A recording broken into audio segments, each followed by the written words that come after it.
Good morning. It's the Big Man Morning Show, 918-460-KMOD. You can also text BMMS and then what you want to say to 82945. Listen online, the website that rocks, KMOD.com. Past shows are available on iTunes. Search under BMMS. Listen with your cell phone. Get the iHeartRadio app. Available from the App Store of your cell phone provider. More on that at iHeartRadio.com. And we're on Facebook. Facebook.com/BMMS69. That's where you can hang out with us each and every day. Good morning, Lindsay. Good morning, Corbin. Good morning, Gimpy. Well, good morning, Corbin. Tickets to Alice in Chains. They're going to be at the Tulsa Theater on September 24th. Woo-woo! Tickets on sale Thursday, 10 a.m., tulsatheater.com. Got listener emails. We've got to tell the truth, your chance to get to know the show better. Ask any question you want. Woo! And we're qualifying people for golf and beer for a year. Mark Frazier of Owasso heard the cue. So now Mark could win a case of Corona Premier Light beer and a round of golf for two at Birdie Bay every month for the next 12 months. So you got to listen for that cue to get qualified every hour with us. So another chance coming up in about 50 minutes. That giveaway is happening on Friday. More to come on that. I love barbecue. I think barbecue is one of the more delicious ways to eat protein. You're not wrong. I like burnt ends are pretty amazing. Mm-hmm. Pulled pork, pretty amazing. Mm-hmm. Okay. Ribs, pretty amazing. Oh, yeah. Pork ribs, not beef. Pork Well, ribs. Why not Yeah. the beef ribs? You just don't like the beef Pork- ribs? What do you got against Pork's beef? better. Okay. It is a delicious animal. Beef's good. Yeah. I'm just saying you got to pick one, like gun to your head. Mm, Pork, right? okay. So a list has been put out of the best barbecue cities. Okay. And the parameters I thought were interesting. Access. So how many places you have to get Mhm. barbecue. Mm-hmm. Consumer satisfaction. So I guess good Yelp reviews. I don't know. Mhm. Sure. Competition awards. Okay. So of those places, like, do they have awards or how many awards have gone to that city maybe? It's fair. Elite barbecue memberships. I don't know what that is. Huh. I don't know what that is. I don't either. I've never heard of that.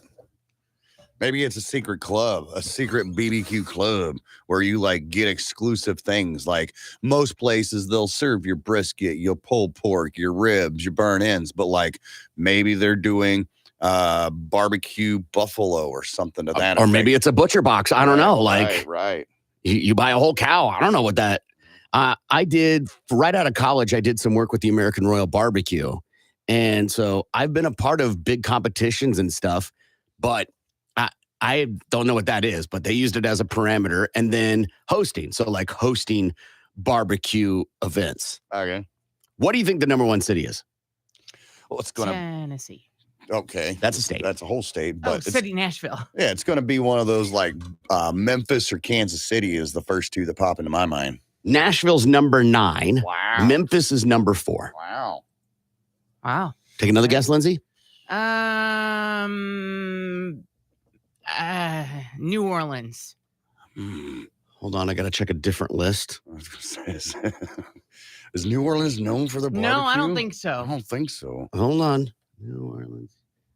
New Orleans. New Orleans. It's more Cajun. New Orleans. New Orleans. Doesn't sound like it's anywhere to be found. 64. Yeah. Wow. Listen, she said it. I wanted to make sure I checked. Right. 64. What about Austin? Austin, Texas. Austin, Texas, right? A lot of good barbecue places in Austin. Seems like it. Seems like I've heard something like that before. Austin, number 12. Oh, okay. Okay. Well, better than 64. Yeah, no kidding. Lindsay? Dallas. Dallas.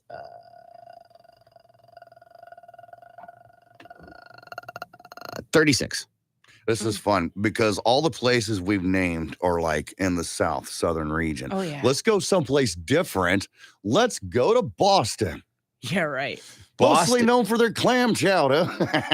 Are they known for their clam I chowder? don't know, but it just doesn't seem like they're known for barbecue. But why not? Where do they pop up on a list?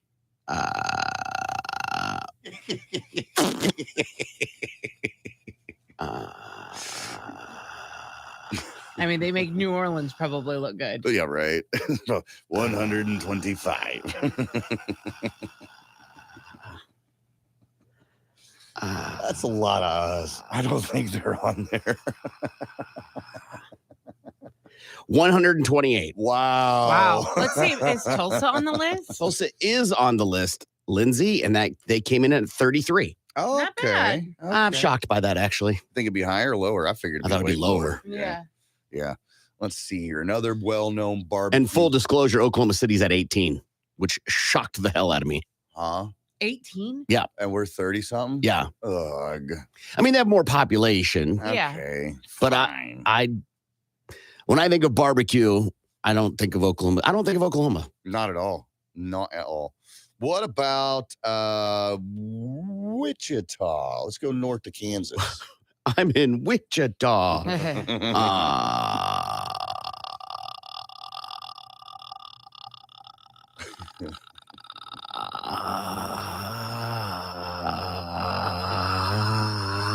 Any minute, a little girl's going to come out of a well Ah, into the TV. Let me do my bit.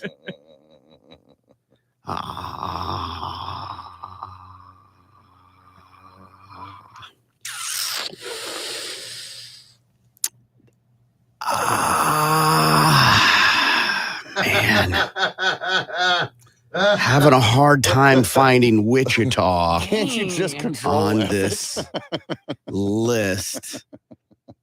Did not show up, and it's Okay. possible I may have missed it, but I don't think Wichita's known for its barbecue. I'm not sure what Wichita is known for. Being Wichita, that song in Seven Nation Army. There it is. Yeah. Totally. See, I knew I went right by it. 47. Oh, okay. Wow. Wow, that's a lot higher than I was expecting. What about St. Louis? Uh-huh. Excellent guess. Mhm. Number 2. Woo, Woohoo. St. Louis doggy. barbecue's a thing. Okay, yeah. Atlanta, Georgia. Atlanta, Georgia. People think that's a big barbecue hub. 23. Wow. Okay. Lindsay? Memphis? Did we already say Memphis? I already said Memphis. 4. Yeah. I don't need a lot of barbecue. Not laughing at that. I was just thinking of Salt Lake City, Utah. Are the Mormons known for their barbecue? I don't think so. That's the thing. Like, barbecues everywhere. It's just, are you really known for it? Like Memphis, like St. Louis. Uh-huh. I don't think Utah is. Do Okay. they eat it in Ohio? So I got to the top 100 Cleveland, and it didn't Toledo. show up at all. So I'm going to give the ones that surprised me. Mhm. Minneapolis at number 13. Where? Well, that's Like, do in they have a Minnesota. do they give any restaurants names? No. Number 11, Los Angeles. Wow. Okay. Wouldn't expect that. Number 8, Omaha. Okay. Breaking your South Right. statement earlier. Right. I'm glad to see that. Sure. Yeah. Number 7, Springfield, Missouri. Okay. I Well, that kind of makes sense because if you think about it, St. Louis is in Missouri, Kansas City's in Missouri. so's couldn't- Joplin. Yeah. So I mean that doesn't mean I'm just saying, like, barbecue's kind of a huge thing in Missouri. That's why I say that. number 6, Orlando, Florida. What? Yeah. And then interestingly, number 1 and 3 are Kansas City, 1 Missouri, 1 Kansas. So Kansas City, Missouri is number 1. Kansas City, Kansas is number 3. Okay. The other things that and then Olathe, Kansas, a suburb of Kansas City, is number 17. Wow. Wow. Overland Park, Kansas, also a suburb, number 22. So Kansas City area has a ton of the checking the boxes of the parameters Mhm. that they went off of. Honolulu, Hawaii at number 27. Most expensive barbecue ever. Yeah. We're out of pig. Why? Well, we don't have pigs. Only so many we can have. Grand Rapids, Michigan, number 32. Okay. Let's see another one that kind of caught me off guard. Boise, Idaho, number 43. Denver, 44. Okay. Lincoln, Nebraska, 48. Macon, Georgia. So to me, I totally agree with St. Louis, whatever, Kansas City Metro. Mm-hmm. Memphis. Mhm. Houston, I was unaware of their barbecue heritage, but okay. Orlando, I'm surprised by. Springfield, I'm surprised by. Omaha, I'm surprised by. Nashville, okay. Los Angeles, okay. That I think is totally surprising because I don't hear Los Angeles and think barbecue. I hear Los Angeles and think yuppies. Minneapolis. You've is never been to Los shocking. Angeles then? Maybe not. Because San Francisco, I would agree with your the statement, right? Mhm. But Los Angeles is a hodgepodge, man. Yeah, a little bit of everything. Yes. Right. Huge Latino I community, was gonna right? say, I could probably see like best Mexican food or something to that effect, best Latin food in the country. See, well, what's the barbecue. parameter of barbecue? Right. Okay, that's a good question. What makes barbecue? Well, it has to be cooked outdoors, smoked or charcoaled. Okay. Hawaiian barbecue has all Right. those Right. things, right? You do a Mhm. pig on an open pit. Yeah. Right. Someone said Florida makes sense with the Cuban and Jamaican population. But Orlando, I don't know why Orlando. Orlando seems more touristy, I suppose. So maybe that's I mean, why.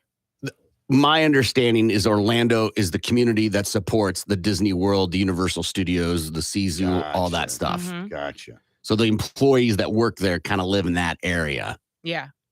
So it would make sense just because you're an immigrant doesn't mean you automatically barbecue. Right. Or cook tacos or whatever. Yes. Yes. But that's a good, look into the glass to see Mhm. why they would check that box. I'm not saying they shouldn't be on this. I'm just surprised they're that high. Yeah. In LA, there's so many food trucks. Okay. So I would check that box. All this made me do was want barbecue by reading this list or Damn barbecue. Damn straight. When I went to Memphis, I went to a place because that was one of the points of going there, get some good live blues music and eat some authentic Memphis barbecue. Also, almost a Mexican barbecue. Memphis barbecue. I ate at a place we found. We were going to go downtown to Beale Street. Well, that was a mess, man. Go down to BB King's. That sounds like a legit place to go. No. I was told to stay away from Rendezvous. It's a tourist trap. So Beale it's like, Street's a tourist trap. I figured that out when we went downtown. Couldn't find a damn parking spot nowhere. People got everywhere. And we was just like, you know what? F this. Let's get away from this, get away from all the hubbub and find someplace else. So we Google it up, barbecue joints near us, found a place called Ball Hoggers. And we go in and You guys are like, we're in. yes, Ball Hoggers. Oh, I thought it said Huggers. Oh, it was in the most ghetto spot of Memphis as it is, right? But by God, some of the best damn barbecue I ever Sure. had. We get down there and he just got cases of trophies of all the awards and stuff that this cat has won because of his barbecue. When I walk in, I seen all that. I was like, all right, I feel like we in the right spot. To be honest with you, going to a few joints here in town, I haven't seen many trophies laying around. I don't Right. love going to barbecue joints that are award winning Really? Why's that? because they're focused on one rather Like- than mass production. Like one type of food? No. Okay. Like they're only cooking one brisket Oh, okay. or two or whatever for the competition. Uh-huh. They're not trying to make 20. Right. I guess. So they can be super focused on creating one good pork shoulder right. or one Instead of or having two a good. variety of different ones Yes. on their menu. Okay, I could buy that for you. But to No, me, but if then- you've won that many awards, you're doing something right. Yeah. No, you were just the best that day. That worked for me. It was good. Oh, I'm Yeah. sure. And then, because if you have too much variety, then not everything is going to be so good. But if you do focus on that one thing, Yeah. you know it's going to be perfect. Then you- Oh, Yeah. But what I'm saying is, even if you won competition for ribs, Mhm. they only cooked like 2, maybe 3 racks of ribs for the Mhm. competition Mhm. rather than 25. Right. And they stayed up all night and tended to it Right. rather than Sure in the it's perfect. restaurant, they're having employee number 452 Mhm. do it who doesn't care. And they're not trying to win a competition. But see, to me, if you're having employee number 452 do it, that means you really don't care about your product, and you're just going to let anybody willy nilly come in and, all right, this is how I do it, this is how I want you to do it, and just don't mess with it. Do it as I told you to. Yeah. And a good establishment will know, like, this is how we do it every time. Mhm. This is what our customers expect.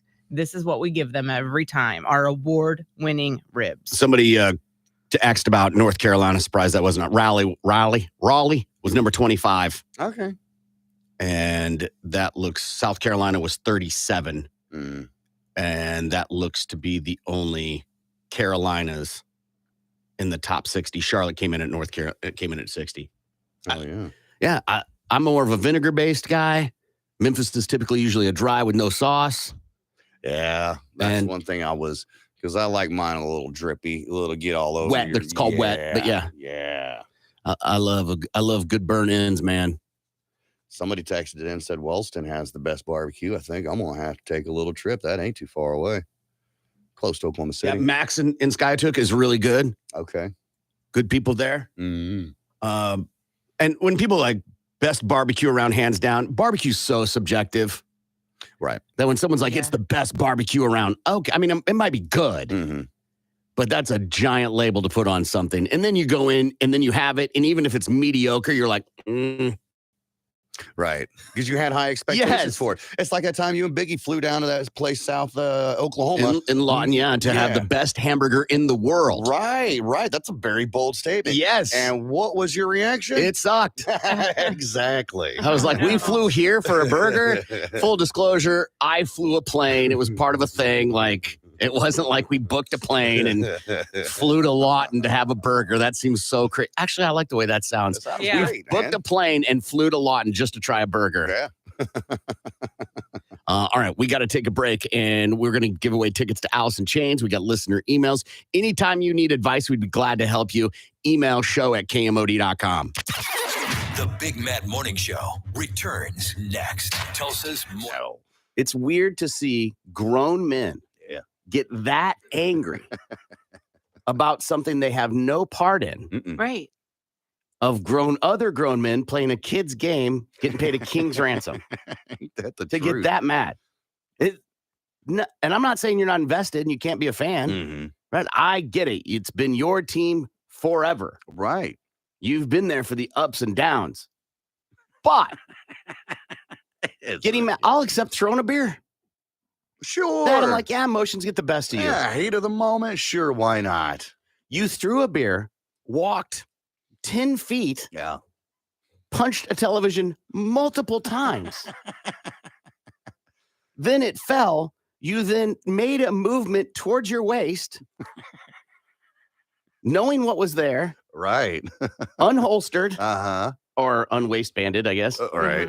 Mhm. and then fired not once, not twice, not 3 times, multiple shots. You had plenty of chances as adult to control your emotions. Yeah.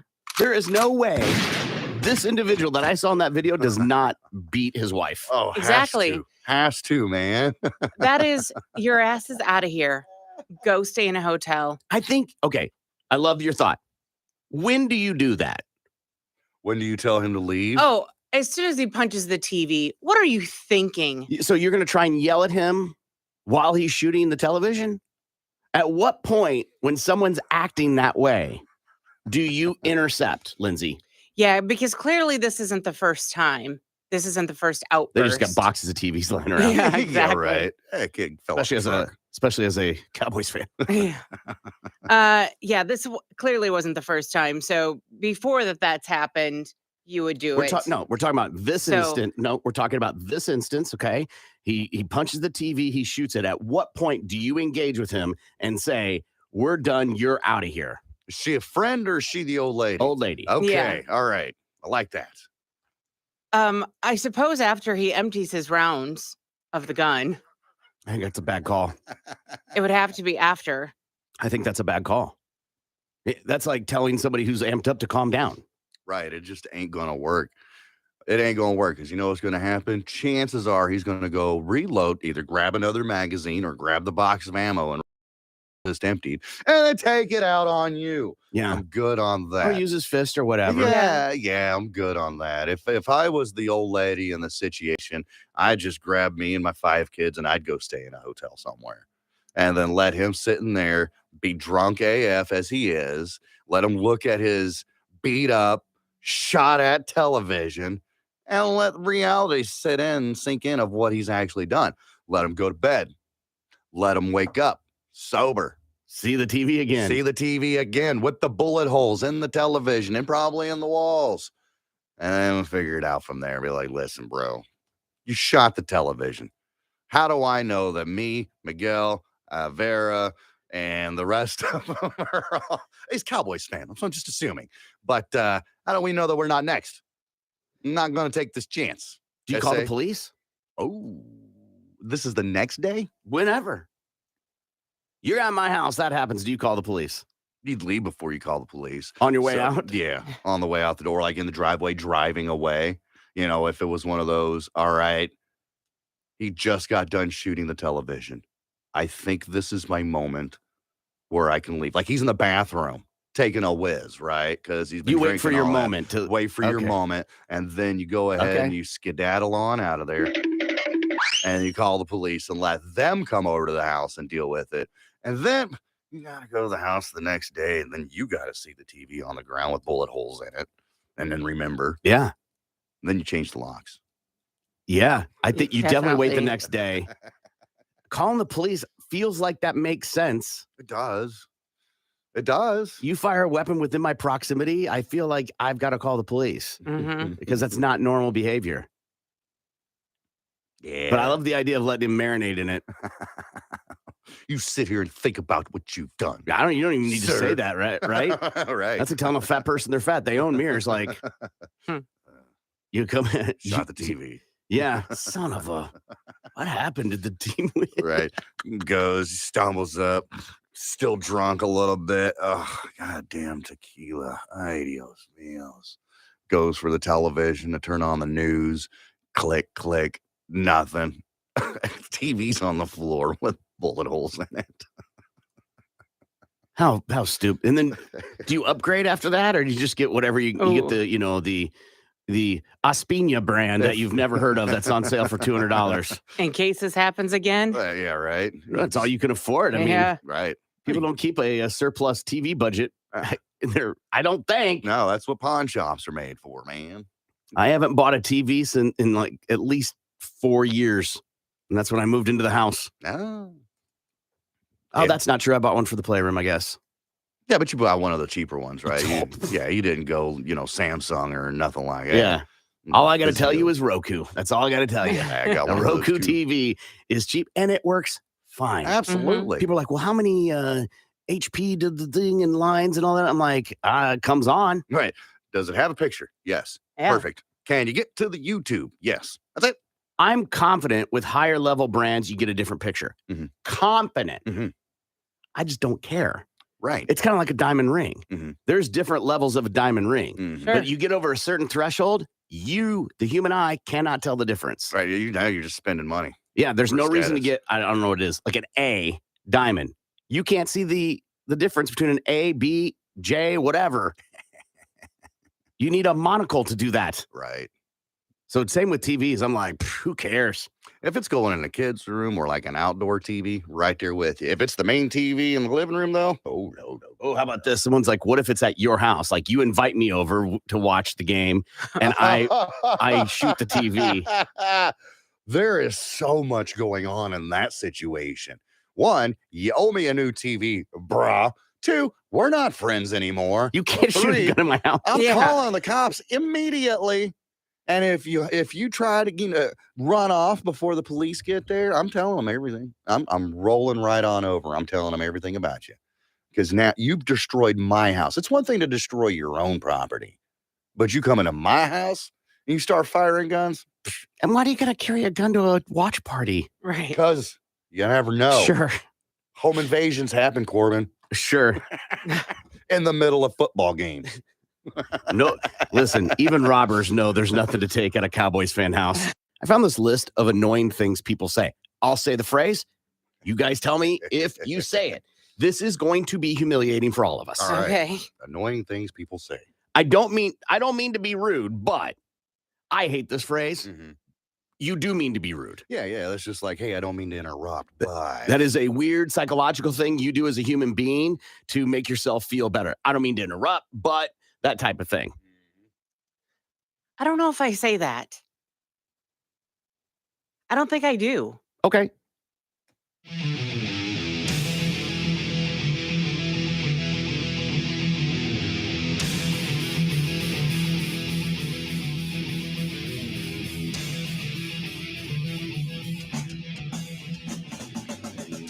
Good morning.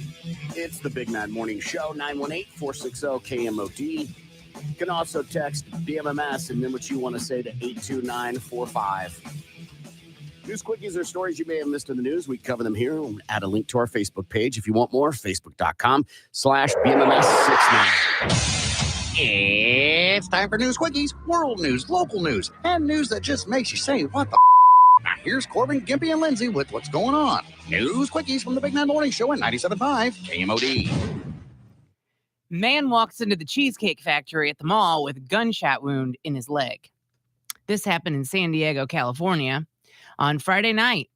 Authorities are investigating after the man walks into the Cheesecake Factory. And he's hurt, obviously. Police say they received the call around 10 o'clock and that the guy says he was sitting in his car and all of a sudden a man walks up, opens the driver's side door and points a firearm at him, demanding his belongings. The victim handed over his money and cell phone to the suspect. The victim then attempted to disarm the suspect. And of course, during the struggle, the firearm discharges, striking the victim in the upper left thigh. He was transported to a nearby hospital for treatment of non-life-threatening injuries. The victim's current condition is not known at the time. The suspect, described as a 20 to 30-year-old man, fled the scene following the incident. He was last seen wearing a dark beanie, dark shirt, and dark pants. An arrest has not yet been made in connection to the robbery. Authorities assured the public that the Cheesecake Factory area is now safe. I don't know if I'm buying the story. Which part? That it's safe at Cheesecake Factory or that he got shot? No, just that, like, it feels like the whole thing, like, I was just minding my own business sitting in my car and he came into my vehicle. Yeah. It feels there's more to the story. Right. Because what are you doing sitting in, unless you're an Uber driver or you're waiting for a date? I mean, people have been, caught up in random things like that, but I agree with you. Yeah. And why are you going to stop him? Why are you going to try to struggle with him? He's got a firearm. Why are you going to try to you're sitting in your vehicle? Because you want to be the hero. That's why. Yeah. I stopped a robbery. Yeah, but I mean, it's just your cell phone, your money. You can get those things back. If you're in a sitting situation, it just doesn't make sense to me. I don't disagree. Mayoral candidate popped for going through neighbor's mail. There's a dude, he's 67. His name's David Marr, and he's running for mayor. Marr for mayor in New Rochelle, New York. And he was caught on a Ring doorbell rifling through somebody's mailbox. And of course, the internet gets all bat-ass crazy about it, and the community gets all up in arms, and they're like, he's committing a crime. You should have reported it. And he's trying to commit identity theft. Rabble. Anyhow, old Damon here says it's just a misunderstanding. He was going to pick up an envelope from a friend's house and went to the wrong house.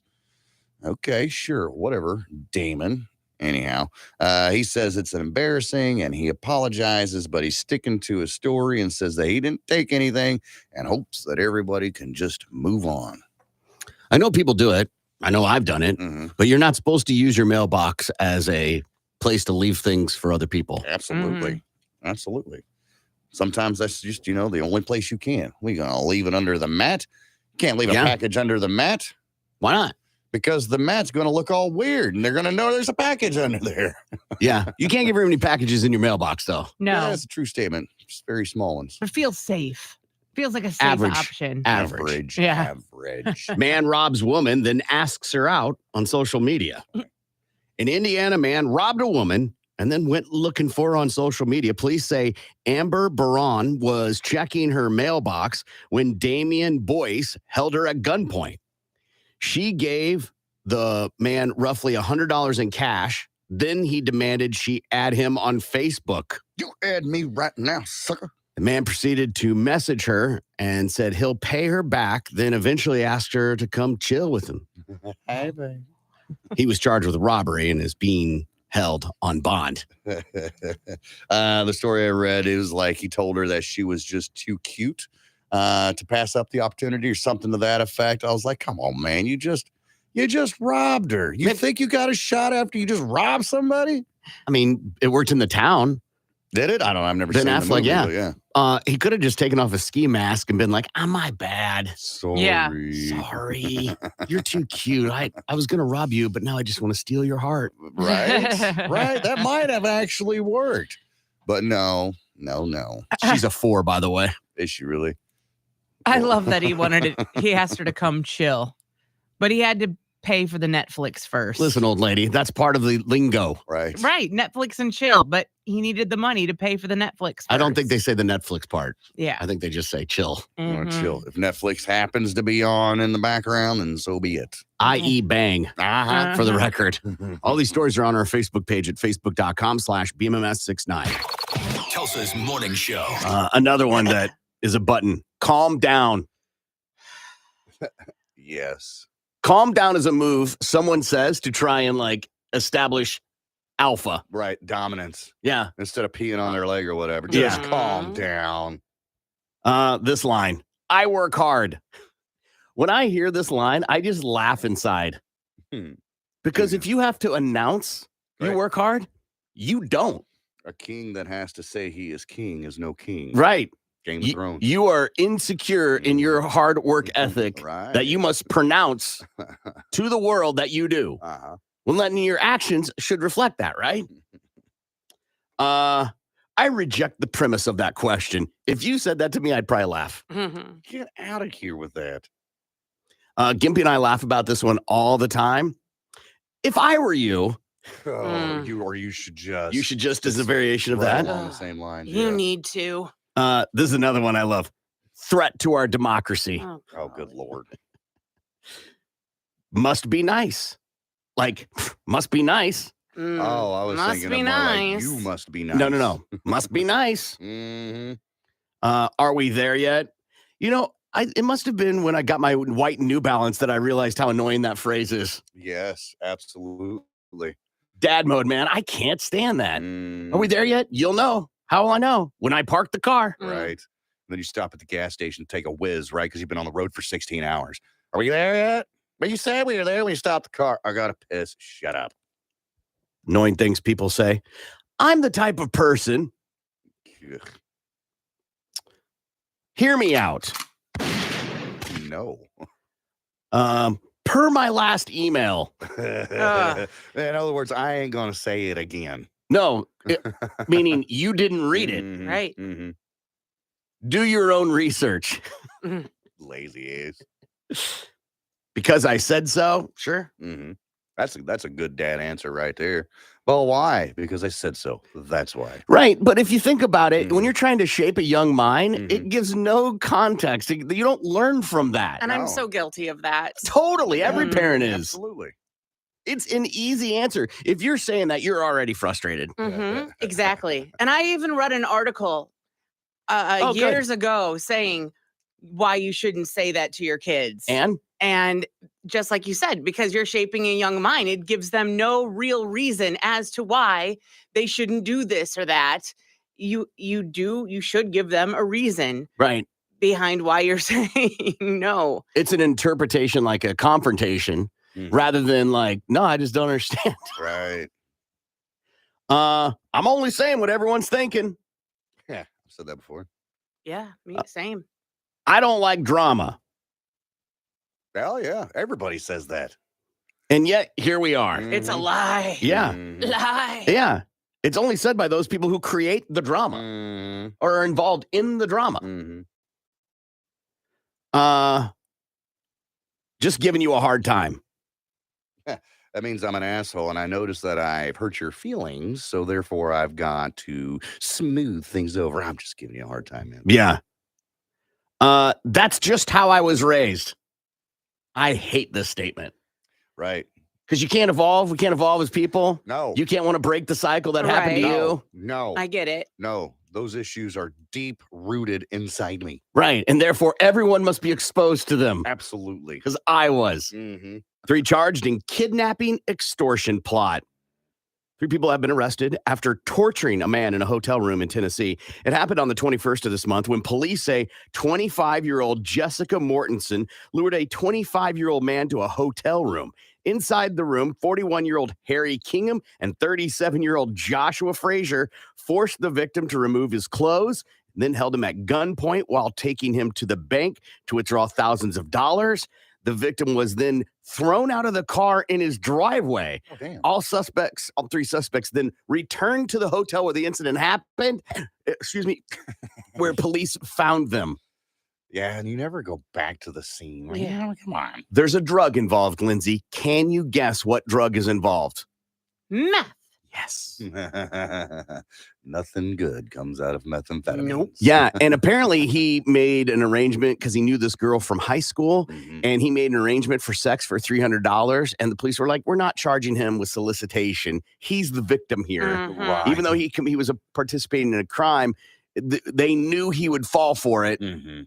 They clearly took advantage of him for hours Yeah. and made him give up his information, so he's not getting charged with.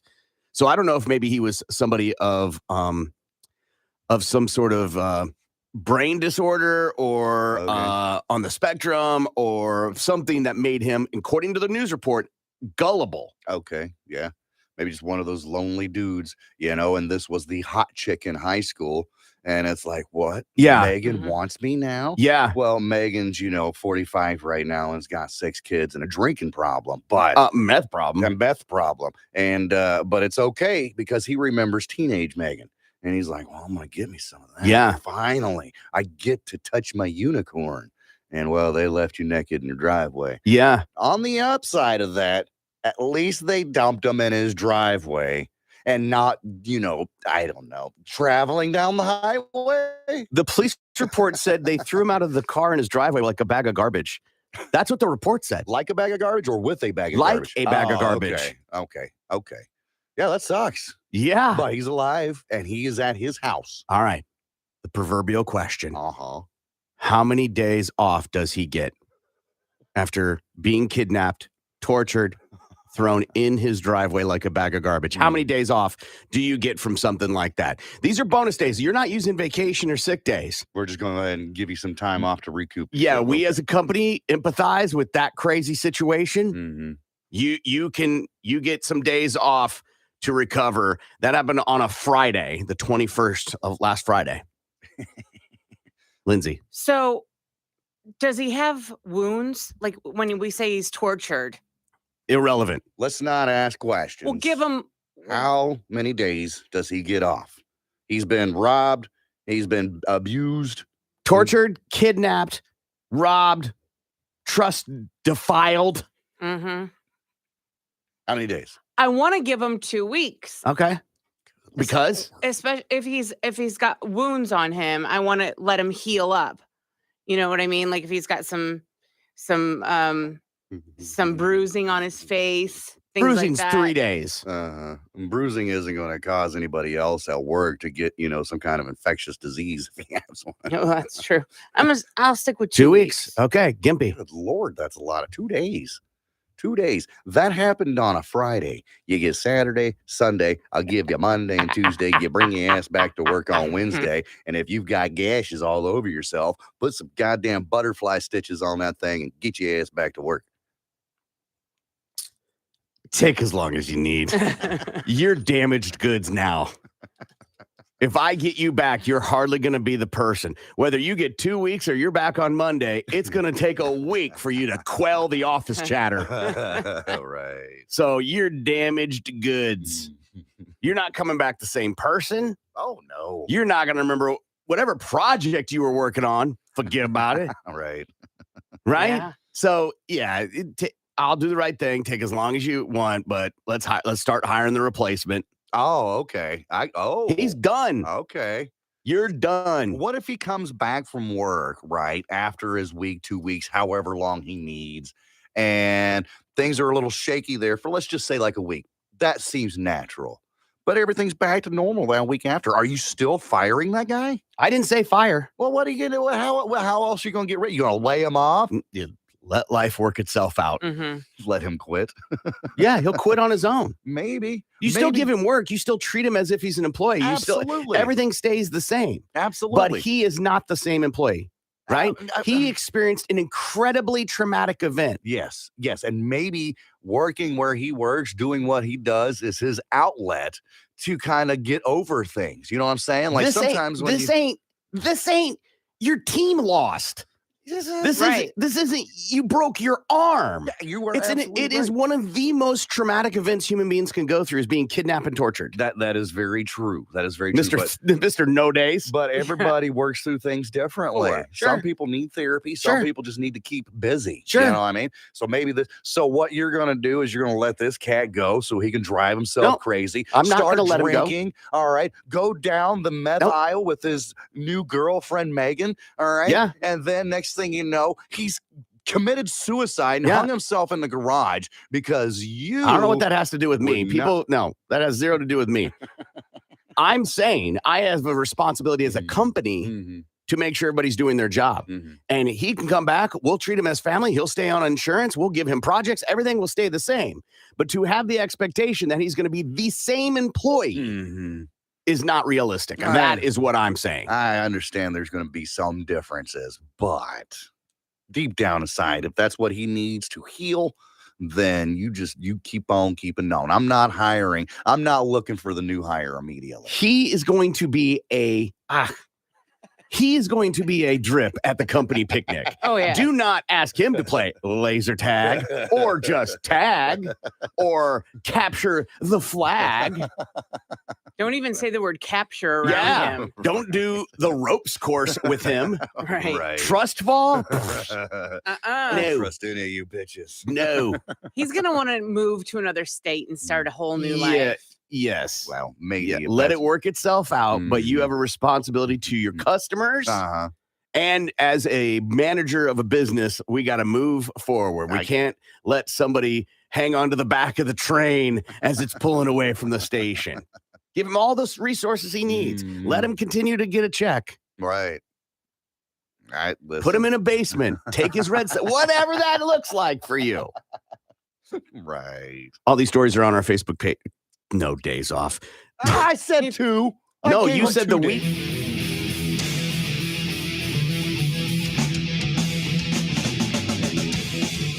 Good morning. It's the Big Man Morning Show.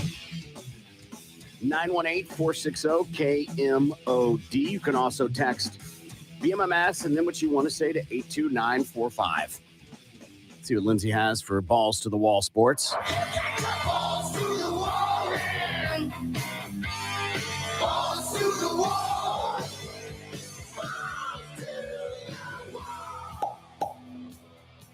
The LSU Tigers are the 2023 Men's College World Series champions. LSU dismantled Florida 18-4 in the decisive Game 3 of the championship series in Omaha. 6 separate batters drove in 2 or more runs to lead LSU to the program's 7th national championship title. Dylan Cruz, who is projected as a top 3 pick in next month's MLB draft, finished the game 4 for 6 with 1 RBI and 3 runs scored.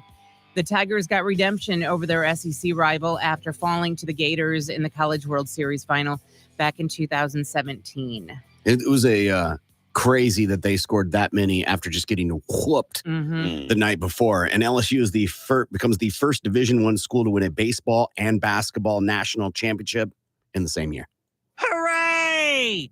Florham Park is likely to become the site of the next season of Hard Knocks. According to PFT, the New York Jets are preparing to be assigned the subject of HBO's hit show. Gang Green has publicly and privately made known their lack of interest in serving as the series' focal point for the upcoming preseason. Earlier this month, head coach Robert Saleh said, "I know there are several teams that would love for Hard Knocks to be in their building. We're just not one of them."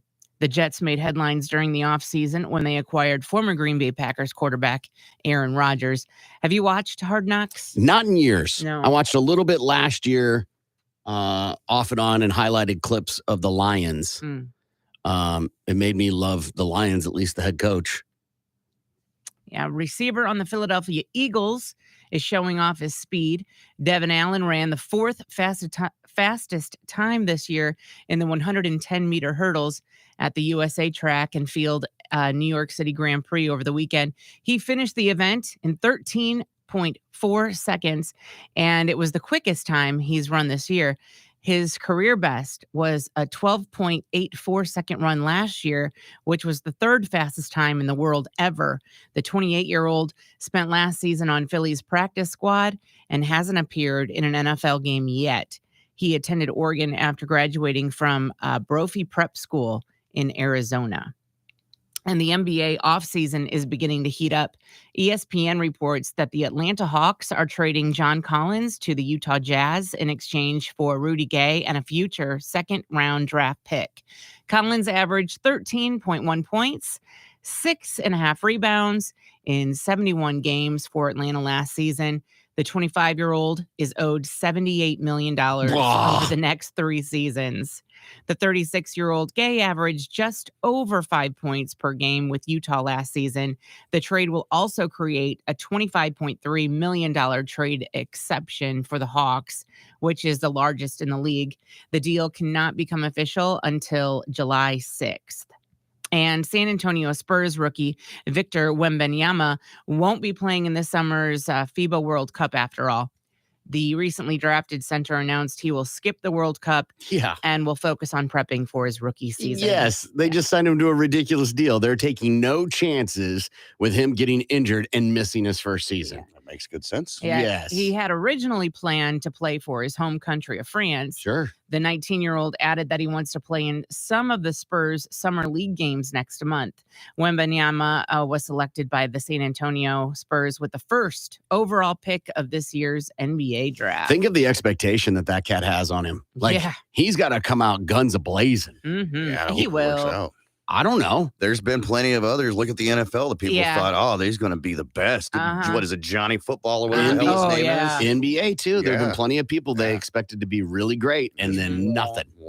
Yeah. All that pressure, I think, is what gets it to him. You think? Sometimes. Maybe. Yeah. That's your Balls to the Wall Sports. I'm Lindsay on 97.5 KMOD. Balls to the Wall Sports is powered by Miller Lite, the original light beer. Great. Hey, taxes, man. I am Lindsay? not. Oh.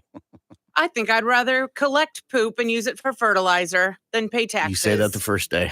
Yeah, that's Right. true. You may even say that the second day. But when you're on, let's just say, month 6 of collecting your family's excrement. Oh, I think it's worse than that. The first day the first month, you're not going to meet the quota.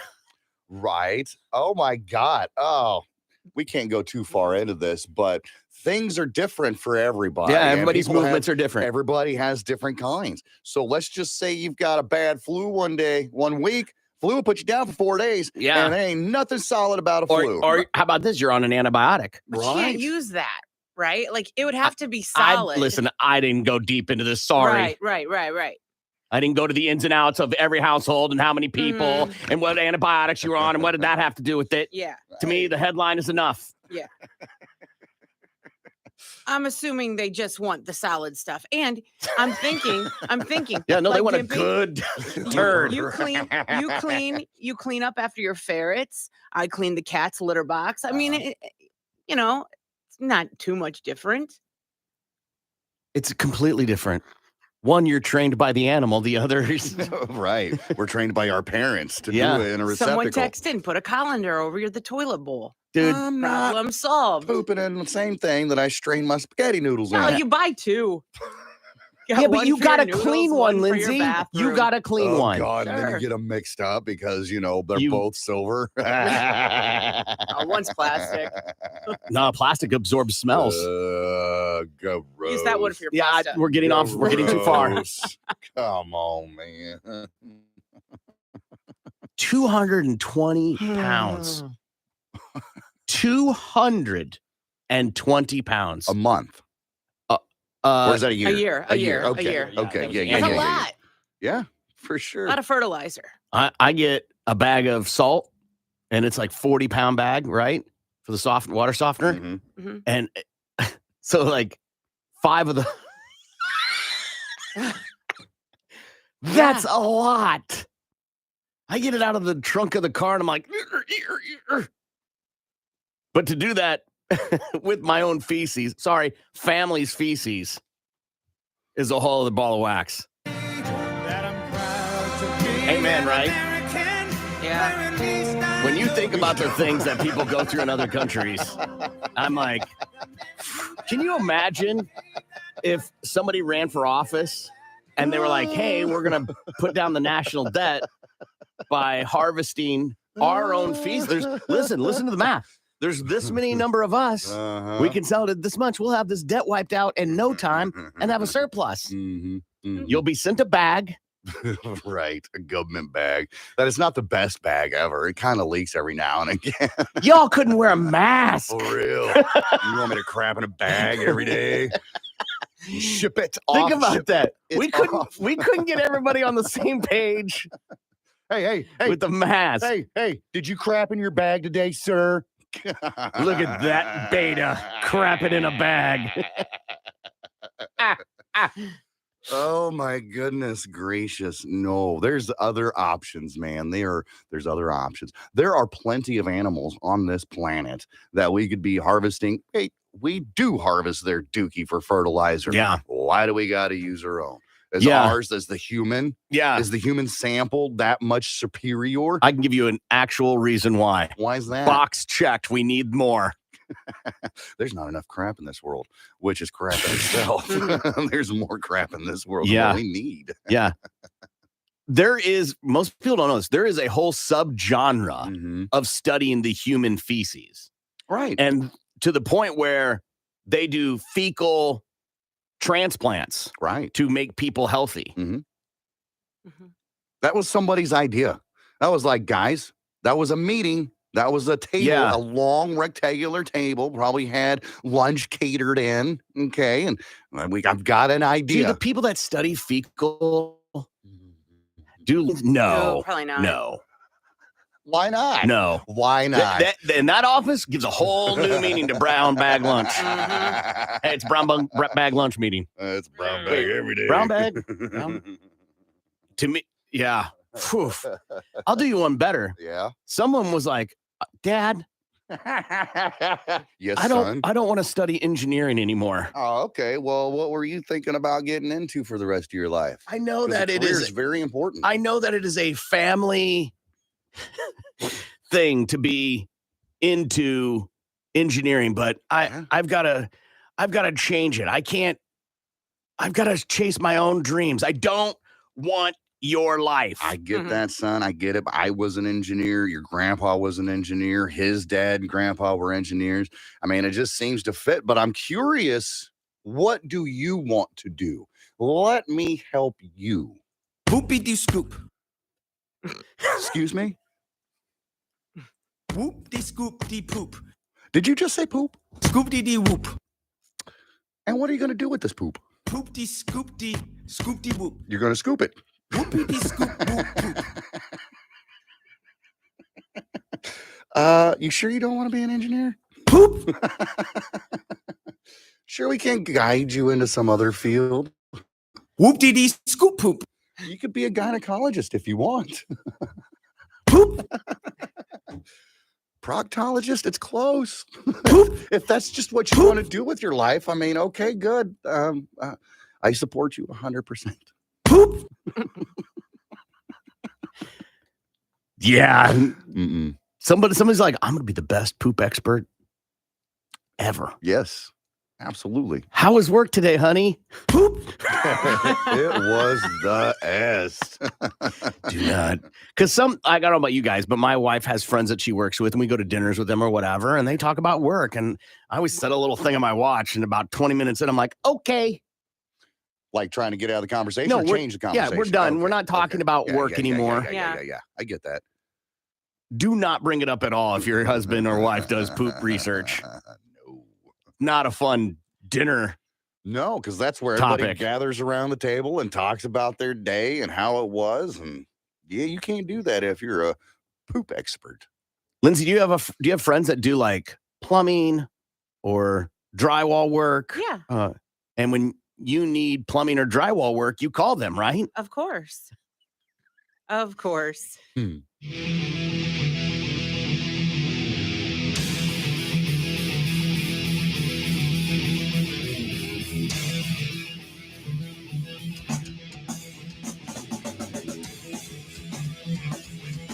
Good morning. It's the Big Man Morning Show, 918-460-KMOD. You can also text BMMS and then what you want to say to 82945.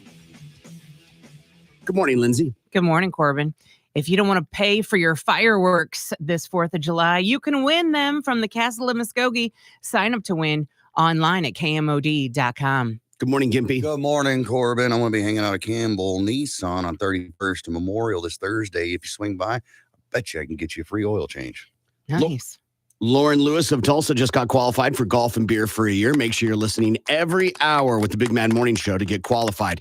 A case of Corona Premier Light Beer and a round of golf or two at Birdie Bay every month for the next 12 months.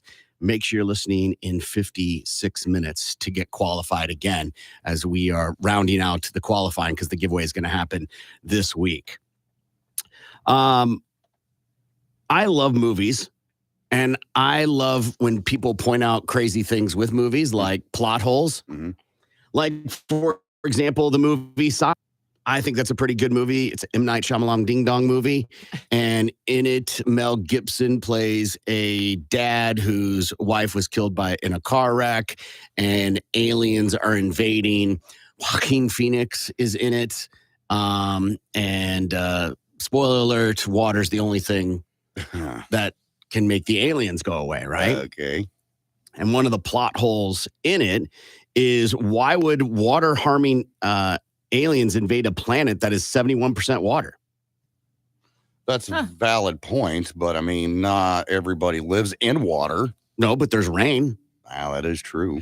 And then why didn't the aliens wear protective suits? If they knew water was bad and they're so smart, why didn't they just have we got it? Mm-hmm. Come down wearing those yellow like Van de Kamps or Gordon's, fisherman slickers or whatever. Poncho. That's funny. Yeah. I mean, they could make themselves kind of be invisible. Yeah. So why couldn't they just, make some sort of umbrella scenario? I mean, in the film, Mel Gibson and the family wore aluminum foil on their heads. Why not make the aliens look ridiculous too? In Toy Story, there's a plot hole with Buzz Lightyear. When we're first introduced to Buzz Lightyear, he genuinely believes he's a real space ranger, not a toy. He doesn't realize that he's a piece of merchandise from a popular children's show, despite the other toys telling him so. This belief is a significant part of his character arc in the film, as he eventually comes to terms with his identity. However, this leads to a puzzling inconsistency. If Buzz truly believes that he's a real space ranger, why does he freeze and act lifeless when humans are present? Just like the other toys. If he doesn't think he's a toy, there should be no reason for him to behave like one when people are around. Possible explanation is that the freezing is an involuntary reaction that all the toys have when humans are present, regardless if they believe they're a toy or not. Point. The Matrix. Fantastic movie. I watched it recently. The movie's pretty old. Mm-hmm. And it still resonates today. Yeah. A significant plot hole in the film involves Cypher, played by Joe Pantoliano. Cypher is a member of the human resistance who betrays his crewmates and makes a deal with the agents of the Matrix to be reinserted into the simulated reality. The plot hole arises during the scene where Cypher is seen inside the Matrix having a conversation with Agent Smith. Problem is, entering the Matrix requires a team effort. Someone needs to stay behind in the real world to operate the equipment and guide the person in the Matrix, as well as pull them out when it's time to leave. However, Cypher appears to enter the Matrix, have a conversation with Agent Smith, and then return to the real world, all without anyone notice or assisting him. It does not provide an explanation of how Cypher manages to do this, leaving the plot hole that puzzles and angers many fans. Huh. I never really picked up on that. I never have either. Jurassic Park. Great dinosaur movie. Yeah. Right? And one of the most thrilling and iconic scenes is the T-Rex attack, but it apparently has a giant plot hole. The scene begins with T-Rex breaking out of his enclosure during a storm, stepping over the fence and onto the road where the tour vehicles park. The T-Rex's paddock appears to be the same level as the road, allowing the dinosaur to walk straight onto it. However, later in the scenes, the T-Rex pushes a car with a terrified child inside over the edge of the very same enclosure, revealing a massive drop that wasn't there before. Mm. The sudden cliff seems to appear out of nowhere, leading to a significant plot hole. If there was such a deep drop, how did the T-Rex manage to step onto the road in the first place? Some fans have tried to explain the discrepancy by suggesting that the T-Rex's paddock is not entirely flat and that there could be part of the enclosure that is level with the road and another part that drops off into a deep pit. The film does not provide a clear explanation, leaving this one of the most debated plot holes in this movie franchise history. I thought that the car got pushed around. And maybe it was on the opposite side of the road, like the cliff was on the other side. That would make sense. Because he did kind of nuzzle it with his nose Yeah. a little bit Like and eventually shoves it off. So he came from one direction and then he pushed the car to the other direction of the road. So cliff was on the opposite side. If that's the way it's Yeah. depicted, yeah. I don't know. Yeah. Back to the Future. Fantastic movie franchise. Mm-hmm. Marty McFly, played by Michael J. Fox. He travels back in time from 1985 to 1955.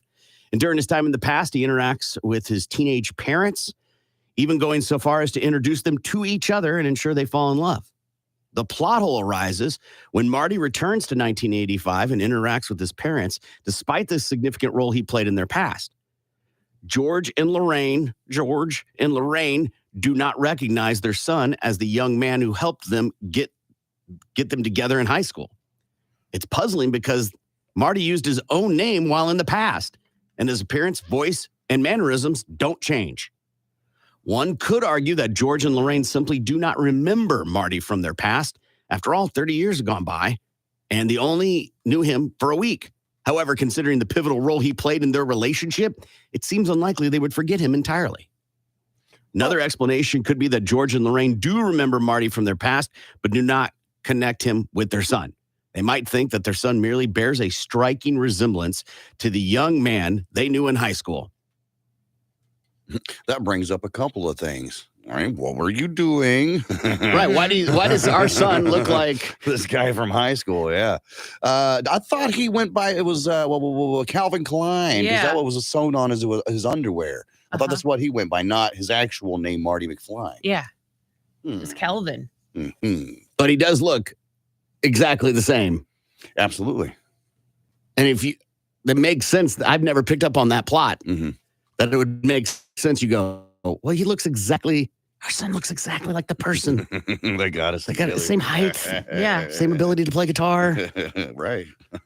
So weird. We need to go to Maury for this one. Cinderella.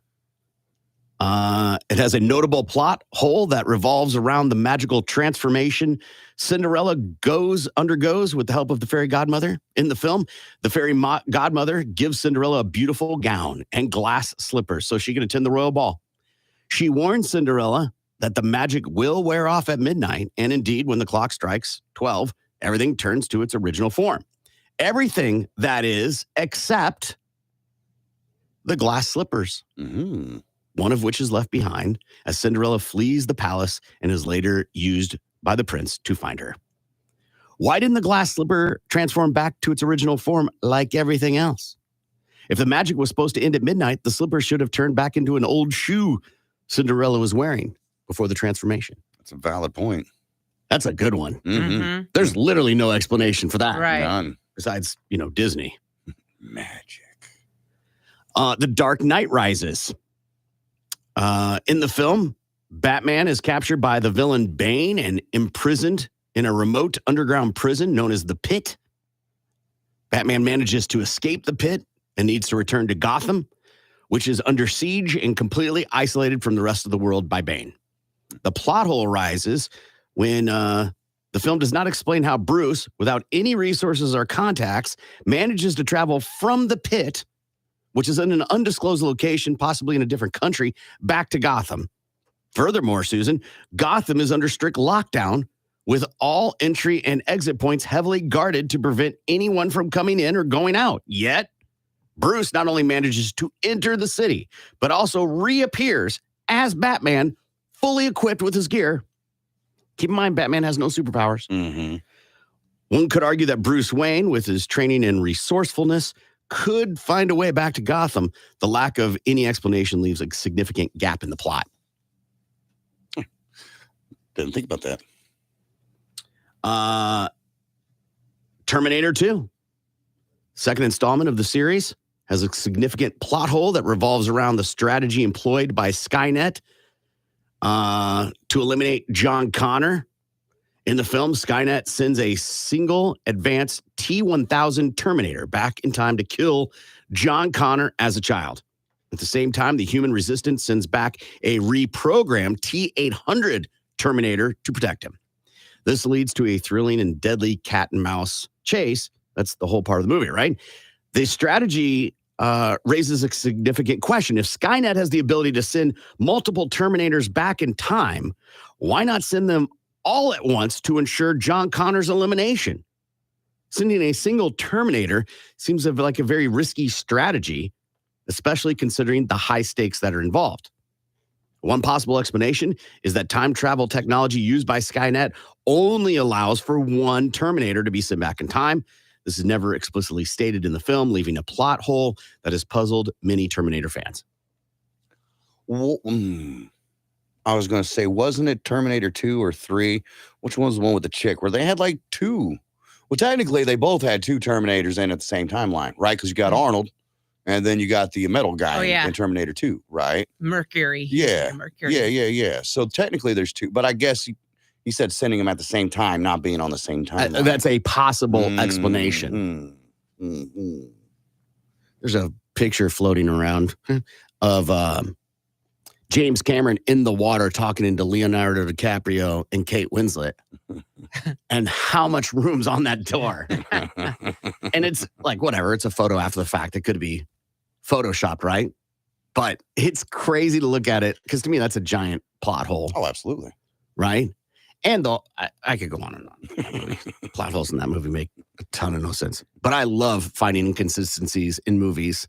Oh, Going, well, that makes no sense. Why would that happen? Yeah. Even small ones like that door was closed or he's closed to that door twice. Mm-hmm. I love that stuff. Yeah. I found the explanation for Cinderella slippers. Possible. Yes. Is it from Disney? Or is it from, Dork in a Basement? I don't know. What's the website? It's from cbr.com. Sounds legit. Yeah. Why the glass slippers in Cinderella didn't disappear? Because they were made from pure magic. They didn't actually come from anything. Everything else that Cinderella wore came from something. Her dress was already there, but she didn't have any shoes on her feet. They were pretty much from thin air, pure magic. So they didn't have anything to transform back into.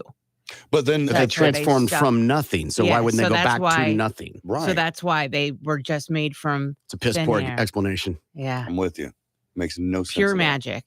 The answer can't be magic. Everything else reverted back into something. And because of magic. Right. But that's what she explained. Everything else at midnight is going to go back to being its natural form. And so there was nothing for the slippers to revert back to. Dig in. Yeah, but that's the thing. I mean, it would go back to just thin air is all it would be. And, its original form. And they only had the one shoe, right? What happened? Prince, yeah. Right, the prince did. And so Cinderella, it's been a long time since I've watched that She had the other movie. one as She well. had the other one. She kept it as like a souvenir, I guess. Yeah. That makes no sense. Because she gets married in them at the end. I mean, a glass shoe is just so reckless. Let's just start with that. Oh, absolutely, man. You walk across the parking lot, step on a rock, now you got a shard of glass in your foot. One stub toe. That's it. Someone step on your feet. Glass shoes. Great vessel to drink beer from, but. Absolutely. All right, we got to take a break. We got tickets to Alice in Chains we'll give away. Let's rock. More of the Big Mad Morning. Yeah. Usually works. Hey, usually does. Yeah. Withholding information. Yeah. People have already texted in what my feelings are on this. To me, it's quite clear. But they are asking. Yeah. Right? They are going, what's some scenario? What's a scenario? What is a possibility? Brandon is on. Hey, Brandon, how are you?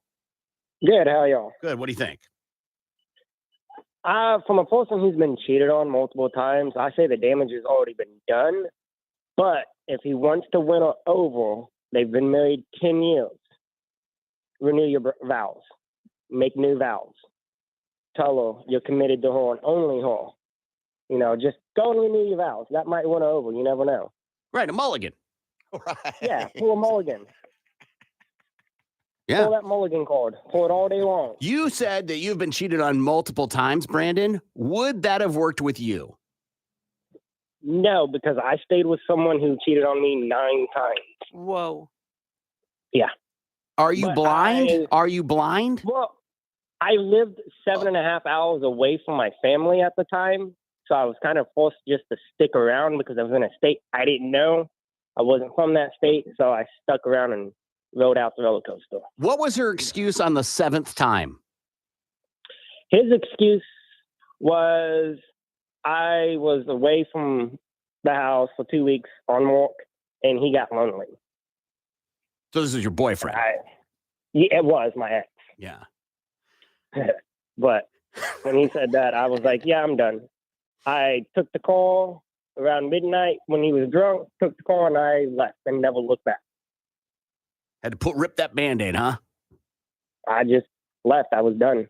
Wait, that was the 7th time. Yeah. And then And you took the came call back.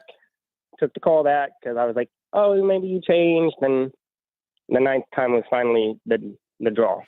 For him I'm just being really honest. Him cheating 9 times, do you blame him or yourself? I blame myself for being blinded by love. But it stupidity. wasn't. No, it wasn't, though. No. It was not my fault, but I mean, I kept going back. No, it's your fault. It wasn't love.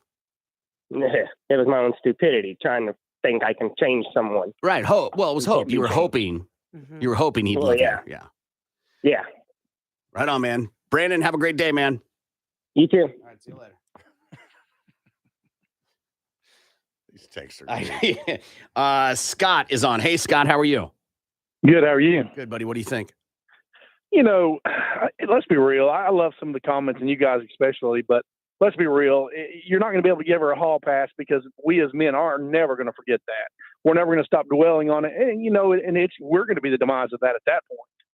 I think there's only one way to really do it. Either walk away because you can't tell me guilt took over after. You were enjoying it then. You went out for that purpose to go meet somebody. So either open this up to an open relationship, ask her, hey, do you want an open relationship, or walk away now, brother, because you lost it. Let me ask you, Scott, what would be an argument they would have had that would have not justified him cheating, but going out and being completely reckless? Like what's something? Well, she would have had to cheat. I mean, the only way I'm ever going to cheat is she walks to me and says she just cheated. I'm walking out. I'm going to get me some, and I'm done with this relationship. But then, I mean, you're I not mean, let's really be real cheating as at a that man. point, are you, Scott? You're not. Well, Mhm. you know, until that divorce, I get it. But there's no hall pass or dinner or vacation. I agree with her vacation. I mean, she's not going to forget that. I don't care if 5 years down the road, that's going to be in every argument you have. Mm-hmm. So you might as well either walk away or open this thing up and let's become swingers. Just walk up to her let's with a be pineapple real. in hand. Right on, man. Upside down it, baby. All right, Scott, have a great day, friend. You too, All guys. right, see you later. Got a great idea to fix the situation. I hear that. Like, if she cheats, I'm going out right and cheating, and cheating right away. It's going to be like the movie Hall Pass. I'm going to Applebee's and having wings and going to bed at 9. Like, Yeah. Right, because that's our routine now. No, That's where we're at. no, I'm don't have the game. Like, what are you talking about? It's not like I'm turning down women every time I go out the door. You go to the bar, you wait till about, 1:45-ish. Oh, You find the biggest woman with the least amount of teeth in her face, and you say, you're coming with me. I got to be honest. If I'm cheating as revenge, it ain't just going to be on crumbs.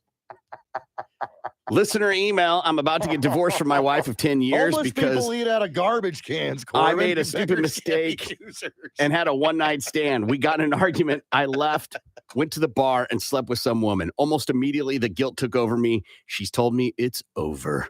But I have to try. What can I do to get her or to give our marriage a second chance? Lindsay. Okay, so he already did the most awful thing he could have done, and that was cheat. But he was honest. So he's got that going for him at least. And if he wants to work things out, he's going to have to take the blame and take whatever is coming to him. If she is pissed, let her be pissed and just take it. Take the anger and just wait it out and see what she wants to do. The ball is absolutely 100% in her court. So whatever she wants, she gets at this point. If you want to stay in this marriage, if she wants to go through therapy, then you guys are going to go to counseling together. If she wants just you to go to counseling, then you're going to have to go to counseling because the ball is absolutely 100% in her court. Gimpy. Yeah, man, there's really nothing you can do. Honestly, just sit back and take your lumps as they are. All right. If she wants it to work, she'll figure it out. She's gonna be mad AF for a long time, and you're gonna have to deal with it. You're gonna have to deal with being boring. There's not gonna be any time going out with the boys or going out doing whatevs, you know. And if you can't handle that, then you need to walk away. You need to realize, well, I effed this one up. I'm just going to go ahead and take my ball and I'm going to go home and then I'll come back and play the game another day. You know what I'm saying? It's just, there's nothing really you can do. Just let time pass it on by. That's it. I'm sorry. I have no gimmick for you that will work. You tell her you want it to work. You made a giant mistake and you're willing to work through it. She doesn't hear that. You got your answer. It's pretty black and white, man. Yeah. You have to eat your S sandwich. And when you go on and date in the future and be asked what happened with your marriage, you got to be honest. You est the bed royally. And so either you tell her what you want and hope she appeases you, but why beg someone to be with you? The Huffington Post has a list of the rudest things to avoid when you're visiting someone's home, like things you shouldn't do, right? Oh, okay. Touching or moving things. Well, yeah. Oh, so like I'm guilty of this though. Like if a picture I'm shocked. If a picture is crooked hanging on the wall, I'll straighten it. Why? No. Why? It's not yours. Exactly. Nope. Because I'm sure that it wasn't supposed to be crooked. You don't know that. Some people like things off kilter like that. I'll even mention it. I'm gonna fix that. Oh, that's rude. That's like, like the cliche of like a mom coming in, like, your pictures aren't straight. Oh, Jesus Christ, Ma. Another one. Expecting a tour. Oh, yeah. You don't walk in and be like, give me a tour. No, I don't. I totally do. I love snooping around. Because I don't want someone to do that to me. Because what if your bedrooms aren't clean or the bathroom's not clean? Then they'll let you know. Yeah. Furthermore, Susan, they shouldn't be having company over if that's the case. Bedroom, maybe. Right? Bathrooms, though, clean that ass up if you're having company come over. Another one. Overstaying your welcome. Right. How long? What's the good amount of time to stay at someone's house? Depends on what the activity is. Yeah. Let's say dinner. Oh, okay. Couple hours. 2 hours after dinner. After 2 hours. So you still at 6, 8, get out. Because now it's time for the family to wind down. Yeah. And start doing their own nightly routine. And I think it depends on who it is too. Like you always know, I think, depending on which friend it is. Snooping. Oof. Yeah. Opening the cabinet. Yeah, you to don't look do through the that. medicine cabinet. You feel like you give the vibe that you do that. No, I don't do that. Okay, it's not an insult. I'm just saying it gives a vibe. Why? What Because gives you're you that nosy. vibe? You're very nosy. What makes me nosy? Well, you'll walk into a room when a conversation's happening going, wait, what are we talking about? Oh. Right? Yeah. Yeah. You love knowing other people's gossip? Yeah. I'll watch those gossip shows. No, I'm talking they're like there personal for. gossip. I'm not talking about TV shows. Yeah, if we're here, I don't want to miss out on anything, for sure. Yeah, that's nosy. Yeah. Bringing an uninvited +1. Yeah. Because now you're forcing the other people to like entertain somebody they don't know. It just makes everything. Or don't like. Exactly. And it's not your place to be inviting somebody else over. Feeding their dog. Huh? Oh, like table scraps or something? I think that's what they mean, right? Yeah. Yeah. I can't imagine you'd be like, "Where's your chow chow so I can put it in the Mhm. bowl?" Yeah, some people do that. Some people think that because they feed their dogs table scraps or popcorn or whatever, that they can do that with your dog. That's good that your dog's stomach is adapted to that, but now you're going to make your friend's dog crap all over their house because it's not used to that. Showing up empty-handed. I don't think that's that bad. I mean, do I have to bring potato salad every time I come over? No. Exactly. No, I always take something. Yeah, I always take a bottle of wine. Okay. Always. All right. I usually got my medicine on me, so that just works out perfectly. Yeah, but that's not extra, right? Like you said, it's like offering him a cigarette. Right. I don't have to share with you, though. That's the thing. I don't have to. Yes, but you're not going out of your way is the point, right? Listen, I'm the guy that goes to Walmart and gets the cookies for the potluck that we're having here at work, okay? Do you expect more from me? Yeah, I think if you go to someone's house and they're making, like, let's just say dinner still, Mhm. you got to take something. Yeah. I did. I brought Even my a appetite. dessert or wine, whatever. Yeah. Something. It's just manners, Gimpy, right? Right. Yeah, sure. No. Listen, y'all invited me over. Okay, cool. I'll come over and have dinner. That's all right. Doesn't mean I have to bring a bottle of wine or a 6-pack or a bottle of anything for that fact. That's that. Unless you say so. Hey, BYOB, bring a bottle, bring a side item. We'll get the main course. That happens to me a lot.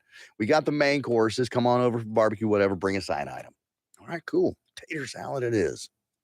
I've never gone to someone's house and like looked around and said to myself, "That's so dirty here."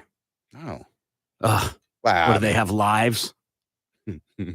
Right? I don't go, their sheets, they didn't even make their bed. I don't do all that. Oh, I bet you have. Down my No. nose at you. Because life happens. Good morning. It's the Big Man Morning Show, 918-460-KMOD. Can also text BMMS and then what you want to say to 82945. Let's play a game. We got tickets that we're going to give away to Alice in Chains September 24th at the Tulsa Theater. Tickets on sale Thursday, 10 a.m., tulsatheater.com. We're going to play Sing Sing. Current record is... Well, I am currently in the lead with 9, and Corbin has 6, and then Lindsay's way back here with 4. Last week's winner was... That's a whole bunch of nobody. So you can call up and decide who's going to be your clue giver. Lindsay, Gimpy, or Corbin, 918-460-KMOD. 918-460-KMOD for a pair of Alice in Chains tickets. Good morning. You're on the air. What is your name? Good morning. This is Marty. How you doing? Good, Marty. How are you? Wonderful. Thank you. Good. Marty, who do you want to give clues? Everybody's available. Lindsay, Gimpy, or Corbin? Hey, let's go with Gimpy. Come on, 60 Marty. seconds are on the clock. Timer starts after the first clue. Marty, are you ready? I'm ready. Here we go. This is a song from the band that has Ringo and Paul and John and George in it. It's named after a bug, and it's about a certain part of the week, I guess. Dadgum. Who's the band? Certain part. Who's It was Beatles. There you go. All right. So, like, this particular part of the week is what? Hump Day. Sure. No. Not really. That's Wednesday, but go ahead. I've already said day, so I ain't gonna mess with that hunk of junk anymore. Dadgum. This is a song from a band that's named after a fruit, but the name of the song is about the dead that come to life. Damn, why am I drawing a blank? Well, Marty, that's a very good question. So, The Walking Dead, you have to kill these in the head. Zombies. There you go. Take the S off of it just so they're not bitches about it. Sure. Zombie. There you go. Crybaby, man. I don't care anymore. I'm so far in the lead, it doesn't really matter. Wow. This is not 2, but the number after that. Time. Okay. 1 is what you got, Marty. Might be good enough for the win. People have won with 1 before. Hang on the line, okay? All right, brother. Thank you. All right, don't go anywhere. Good morning. You're on the air. What is your name? Trina. Trina? Yes. How are you today? I'm good. How are you, Corbin? Good. Who do you want to give clues, Lindsay or Corbin? Corbin. Trina, 60 seconds are on the clock. We got to beat one. Are you ready? Okay, I'm ready. Here we go. This would be Ken's female friend, and it's a song from the 90s. Barbie Girl? Correct. Aqua. This is the girl. She was on The Voice for a while. She's very tiny, blonde. She was the answer to Britney Spears. She was in the Mickey Mouse Club. And this is Christina Aguilera? correct. Her most famous song. You would rub. Genie in a Bottle? Correct. This is the song from Shrek, not I'm a Believer, the other one. All Star. Correct. This band just got a documentary on Hulu. The name of the band has the title of the fictitious animal that breathes fire. Imagine Dragons? Yes, and a nuclear bomb would create what? Radioactive? Correct. Pass. Oh, no, I don't get passes, do I? Yeah, this is the position in baseball in the middle. Shortstop, second base. Time. Center field. You got it right, but we ran out of time. It doesn't matter. We got the win. Congratulations, Trina. You're going to be going to see Alice in Chains on September 24th at the Tulsa Theater. Hell yes. Thank you guys so much. Excellent job. Hang on the line so Gimpy can get your info. Marty, one was not enough today. I'm so sorry. Gimpy, I'm sorry I let you down, brother. Don't ever let it happen again, Marty. It won't. Marty, see you later, buddy. See you later. Appreciate it. All right. Here is the one that he Yeah. messed up on. This is a tough one because you can't say day. Right. Exactly. So you have to get them to say what if you were supposed to do something prior to now. 24 hours ago. That's not bad. That might be the best. Mhm. Okay. Yesterday, of course. Yeah. Unless you can remember part of the song that it doesn't include the chorus. And then the one he ended on. And you hate this one. It's because my little sister wrote it. I'm awesome. Yeah. I don't know what I forgot what it was. Oh, yeah. There's something about never been to Oklahoma, but they say I was born there. Yeah. Something like that, but it had been in there. You know what Yeah. I mean? You can't say that. Yeah. And they talk about the Beatles in this song too. Good for them. It's probably like a trash ass song. What clue would you give, Lindsay? They sang "Joy to the World," and this was Kids Bop? another. This classic rock band sang "Joy to the World," and this song talks about the Beatles. They talk about Oklahoma in it, and not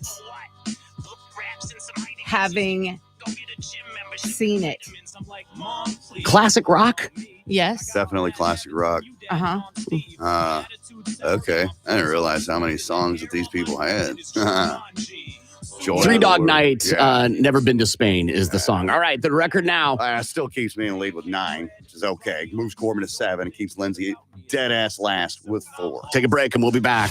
You're listening to the Big Mad Morning Show. This is Tulsa's Morning Show. 97.5 KMOD. KMOD Total Traffic Network. This report is sponsored by Discover. Discover credit cards do something pretty awesome. At the Is end that what it is? Blue herring. Isn't that a fish? See him all the time on the. It's the ones you see in the ponds and they got the long Yes, legs and stuff yes. like that. Yeah. The heron, yes. Great blue heron. Yes. Mm-hmm. Okay. Just out of curiosity. Gimpy? Can I say big? Huh? Big? Bird. Big bird. Okay. Oh. If we're going like a legit bird, Yeah. I'm going to go with the flamingo. Yeah, that's where I was going. Yeah. Yeah. I want to see if it tastes like shrimp. Yeah. Flamingo or That's roadrunner, true. one of the two. Yeah, why not? That sounds fine. Penguin. I'm down for some penguin. Ooh, yeah. Some fricassee penguin. Yeah, you don't have to worry about it getting, I mean, it's cold. It's right there on the ice. Right. Who doesn't? Some good penguin. Yum. I'm going to name some dishes. You give me a scale of 1 to 10, 10 being awesome Okay.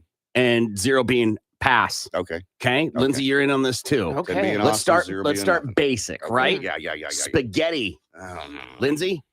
Oh, 10. Okay. Gimpy. 3. Okay. Fettuccine Alfredo.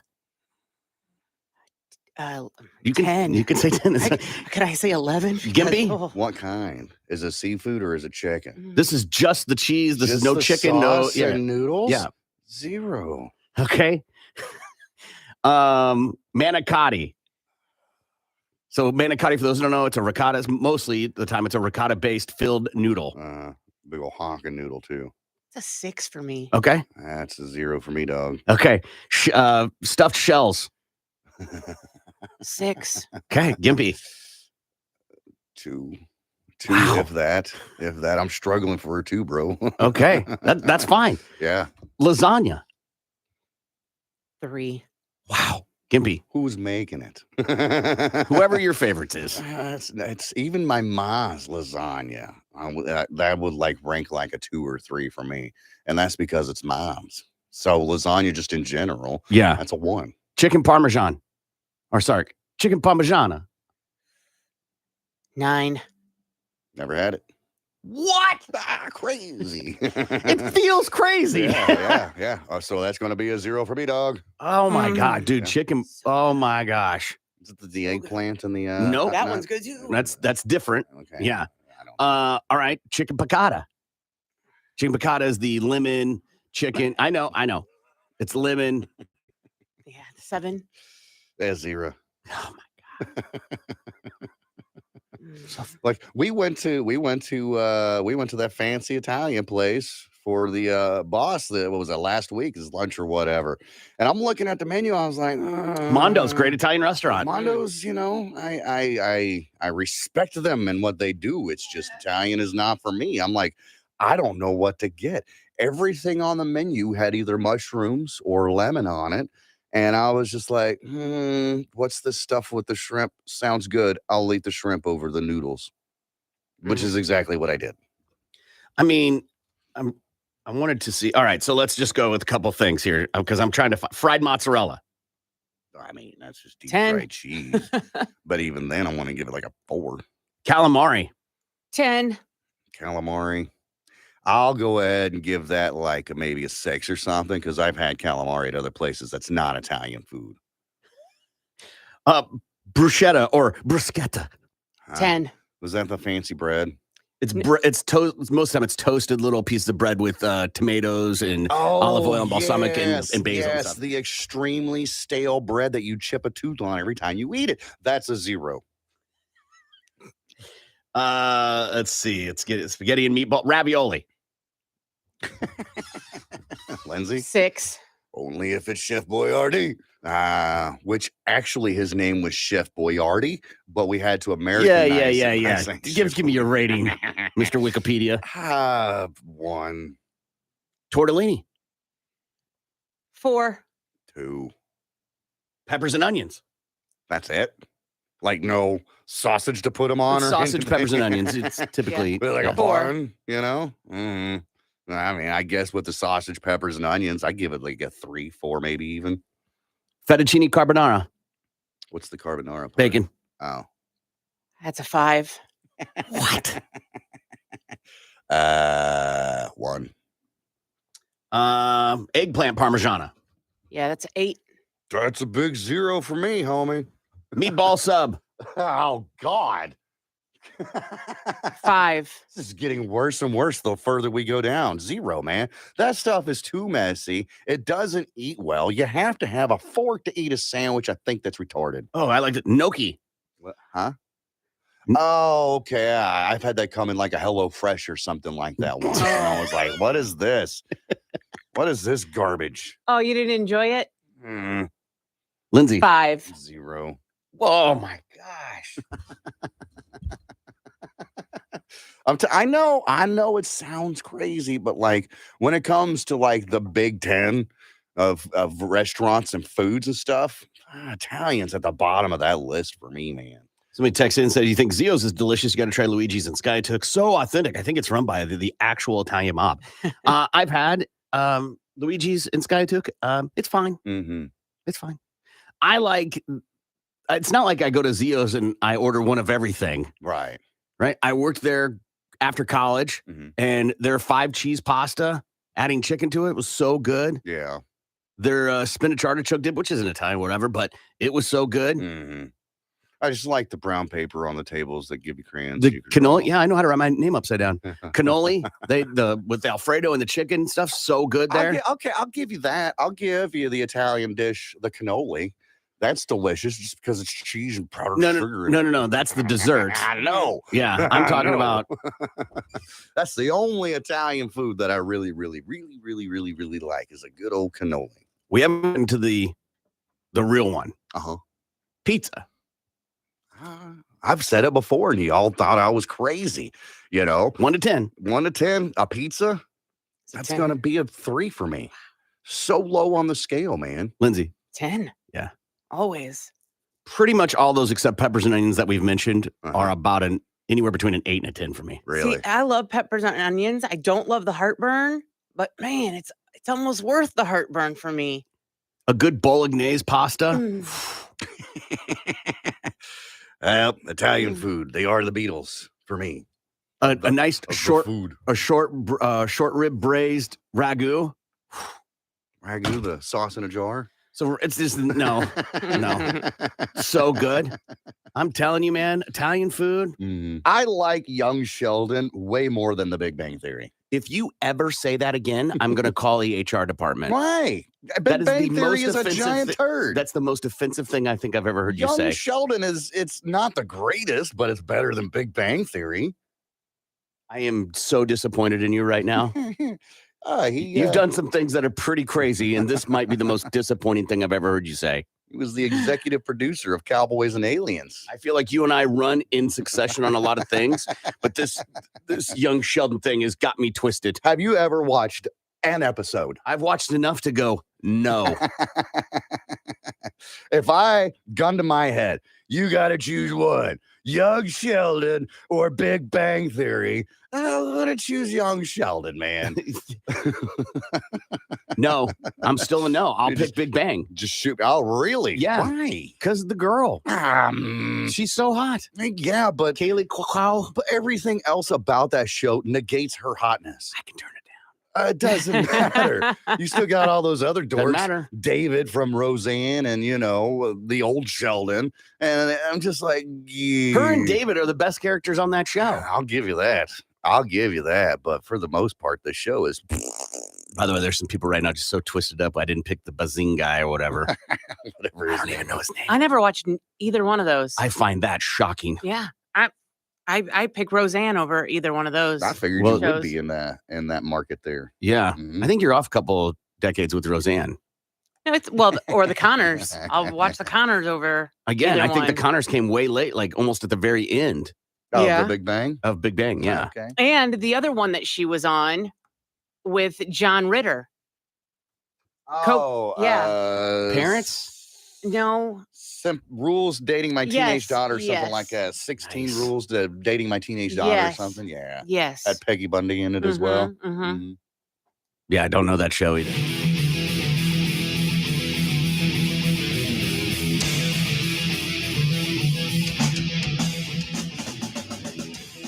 Good morning. It's the Big Mad Morning Show, 918-460-KMOD. You can also text BMMS and then what you want to say to 82945. Listener emails coming up. If you need help with something, we'd love to give our unprofessional advice, and we'll do that in about 10 minutes. But first, we got to see what's in Gimpy's 4x4. Well, Coleman says here that the CDC issues a malaria warning. Cases have been seen in Florida and Texas. Now, the first documented cases of local transmission in 20 years. The disease is mostly commonly spread by mosquitoes, but can also be spread through blood transfusions, organ transplants, needle sharing, and from mother to fetus. While rare in the U.S., there are more than 240 million cases of malaria worldwide each year, the vast majority in Africa. Symptoms include fever, chills, headache, and fatigue. Putin says the March on Moscow was criminal activity. He addressed his nation yesterday, just days after the head of the Wagner Group turned around his troops after reportedly agreeing to a deal. The Russian leader said that the organizers of the rebellion will be brought to justice. The Wagner Group boss said in a statement that the march wasn't in an effort to overthrow Putin, rather just a protest. He added that he turned his troop around to avoid Russian bloodshed.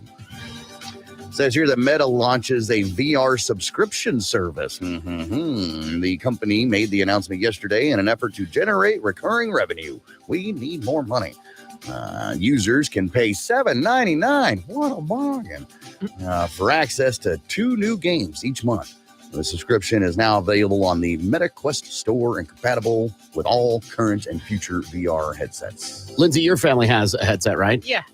Do you see yourself buying one, Gimpy? You're the avid gamer in the room. Oh, for sure. And I've thought about it. I want to pull the trigger on it, but it's still kind of expensive. You know what I mean? So I'm like, nah, my roommate's got one. I'll just use his if I ever really wanted to. I just don't know what I would use it for. Right? Let's just say they started doing NFL games in VR. So I'm going to sit there with my wife or my kids around with wearing a headset and and then I got to take it off to talk to her or look at her. Right. That's stupid. Yeah. Guess if you want to shut yourself off from the world, it's perfect. Right. Or if I'm gonna get up to go to make something to eat, I got to take it off. Yeah. Right. Instead of just put the controller down or Yeah. whatever. I can't wrap my head around why I would want one. Yeah. Gaming, I get. Yeah.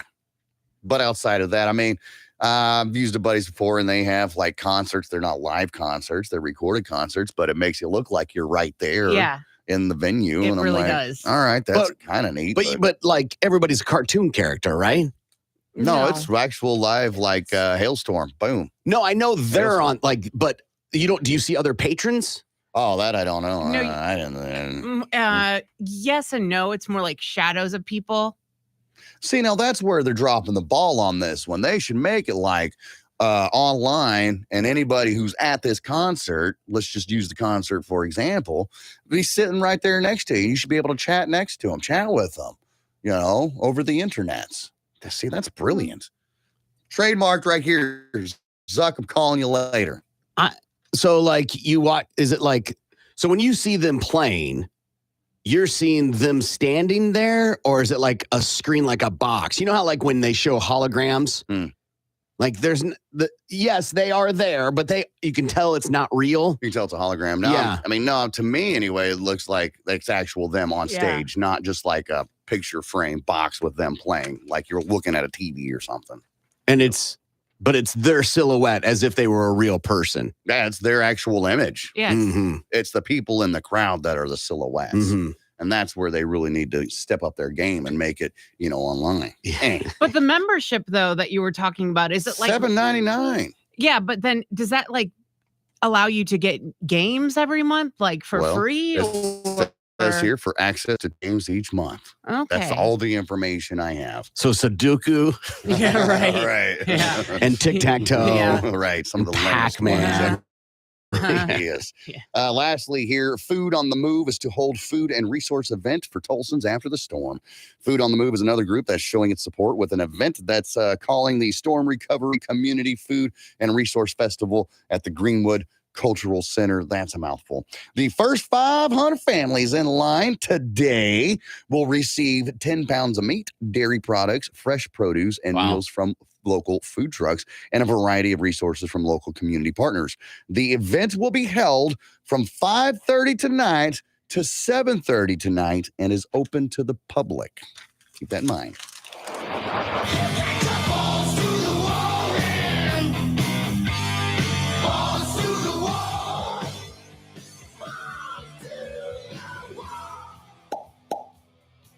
Major League Baseball is announcing the rosters for this year's All-Star Futures game.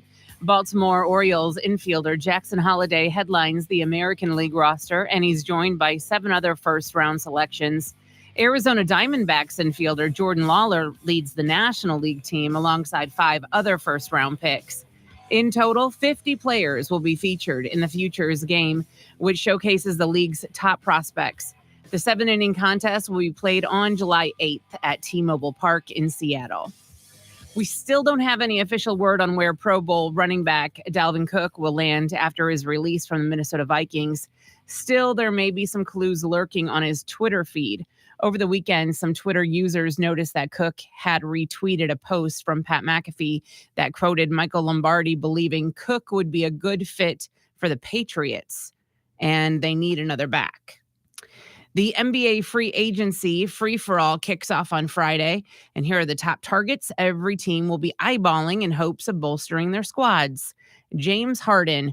The Houston Rockets are said to be interested, but the latest word is that that he's Philadelphia's to lose. Apparently, James Harden came away from his introductory meeting with the new Sixers coach, Nick Nurse, intrigued by Nurse's vision. So we'll see if he sticks around there.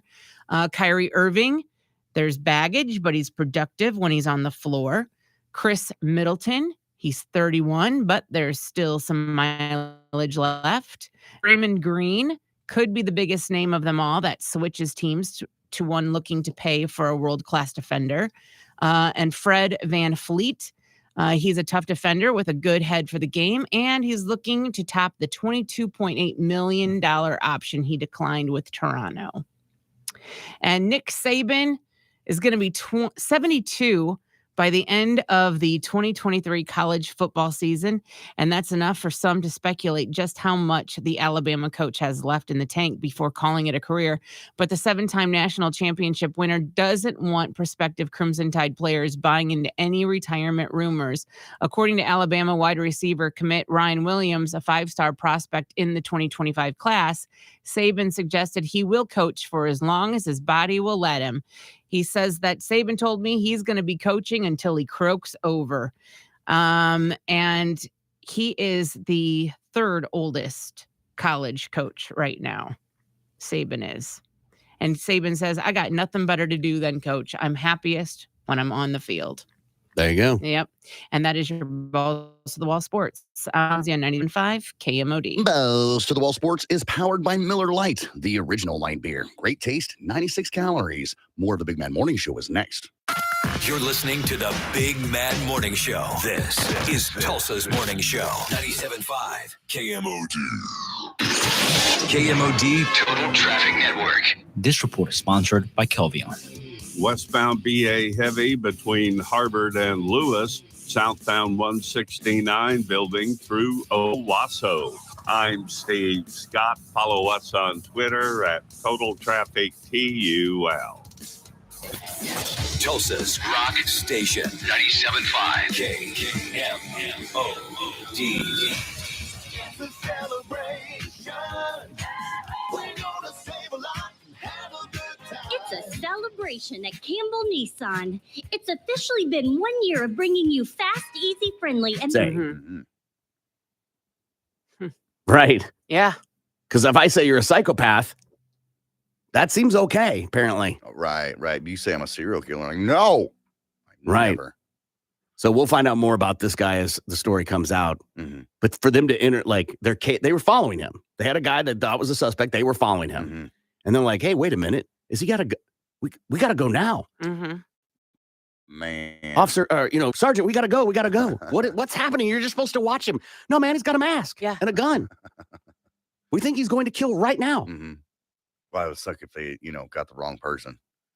And it was just some guy, it's possible, dressing up for like a early Halloween party or a prank or something. A prank or something like that. And it's kind of a weird prank to put a gun in your pocket. No kidding. It is It's California, fake. and there are serial killers on the loose, Corbin. Sure. How crazy saying. would it be if they didn't catch him, but this was a different serial killer? Oh my God, right? Totally caught a different killer by accident. They didn't know. Meanwhile, he still got this guy over here. Right. So we'll find out in the next couple of weeks. Right. They have to quell nervousness. Mm-hmm. So can you, they would have to come out and go, we didn't get him. This isn't the guy. Dude. Oh my God. Poof. People would lose their ass. Oh yeah. They would get overly anxious. Yeah. Because just when you thought there was one roaming around, we'll come to find out now you got 2 of them roaming around. Or if it's and you got one, and then this other one's still on the loose. Well, how many goddamn serial killers are out there just roaming around? Or they announced that he can go. He can go free. Right. Yeah. What if you were wronging that guy and it was not, he's not a serial killer. Or, oh my gosh, he's a killer. And you're like, I know him. We got in an argument over the rice-a-roni. I consider myself lucky then. Comes into my diner. I serve him coffee every day. Totally going to be those people. There are plenty of times I've been out on a lake and we stop, against a rock or whatever. Excuse me. And people get out and climb and then jump while we're waiting. I'm like, you're crazy. Even just that water enema. No thanks. The water going up, that hurts. I don't Does think that that's happen? ever actually Yes. physically happened to I don't me. know if that's a thing. I've jumped off of a lot of things and into some bodies of water, but that thing's pretty well watertight. Yeah. It's painful. Huh. I don't know if I've ever heard this happen. That's fascinating. Yeah. So you've jumped and received a rather substantial amount of water into your body. Yeah, it hurts. It happened when we went to Skytook and we jumped off of the little cliffs, and it happened to my husband and he said it was very painful. It happened to me when I jumped, and then when I landed, I got the biggest welt and bruise on the side of my leg. Well, And what all does the that way have up to do my with the hip. water? It all hurts. So hitting the water hurts. Yes. Okay, you know what an enema is, right? Yes. What is an enema? I need when to the water hold on. shoots up. Hold on. Yes. What is an The enema? water entering Your butt. your butt. Yes. Uh-huh. Okay. Because you're talking about a couple different things, and I just want to make sure we're understanding your story correctly. Because you're talking about bruises and the water hurts when you hit it. That I'll agree with 100%. Yes. But an enema, water entering your butt, that's a new story to me. I've never heard of such a thing. And you're saying you and your husband, this has happened to you. Yep. Hit the water just right.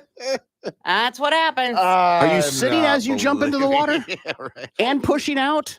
When you land just, yes, exactly. Yeah, but come on. Unless you're, jumping with your cheeks spread open, there ain't no way. And even then, it just ain't gonna happen. That thing's watertight for a reason.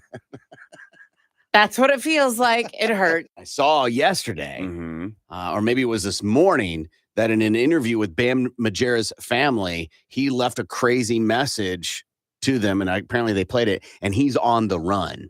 Really? Yeah. Like he admitted it legit. He is on the run, running from The police. Yeah, Okay. with a girl, her kid, and meth. Some other girl. Yeah, some other girl. Yeah. We're gonna run out of meth eventually, but Yeah. okay. And my thing is like, come on, man, what you're facing isn't that crazy. Now You didn't rob a bank, Yeah. right? It's not like you would be going to prison for a long time. Right. It was assault, right?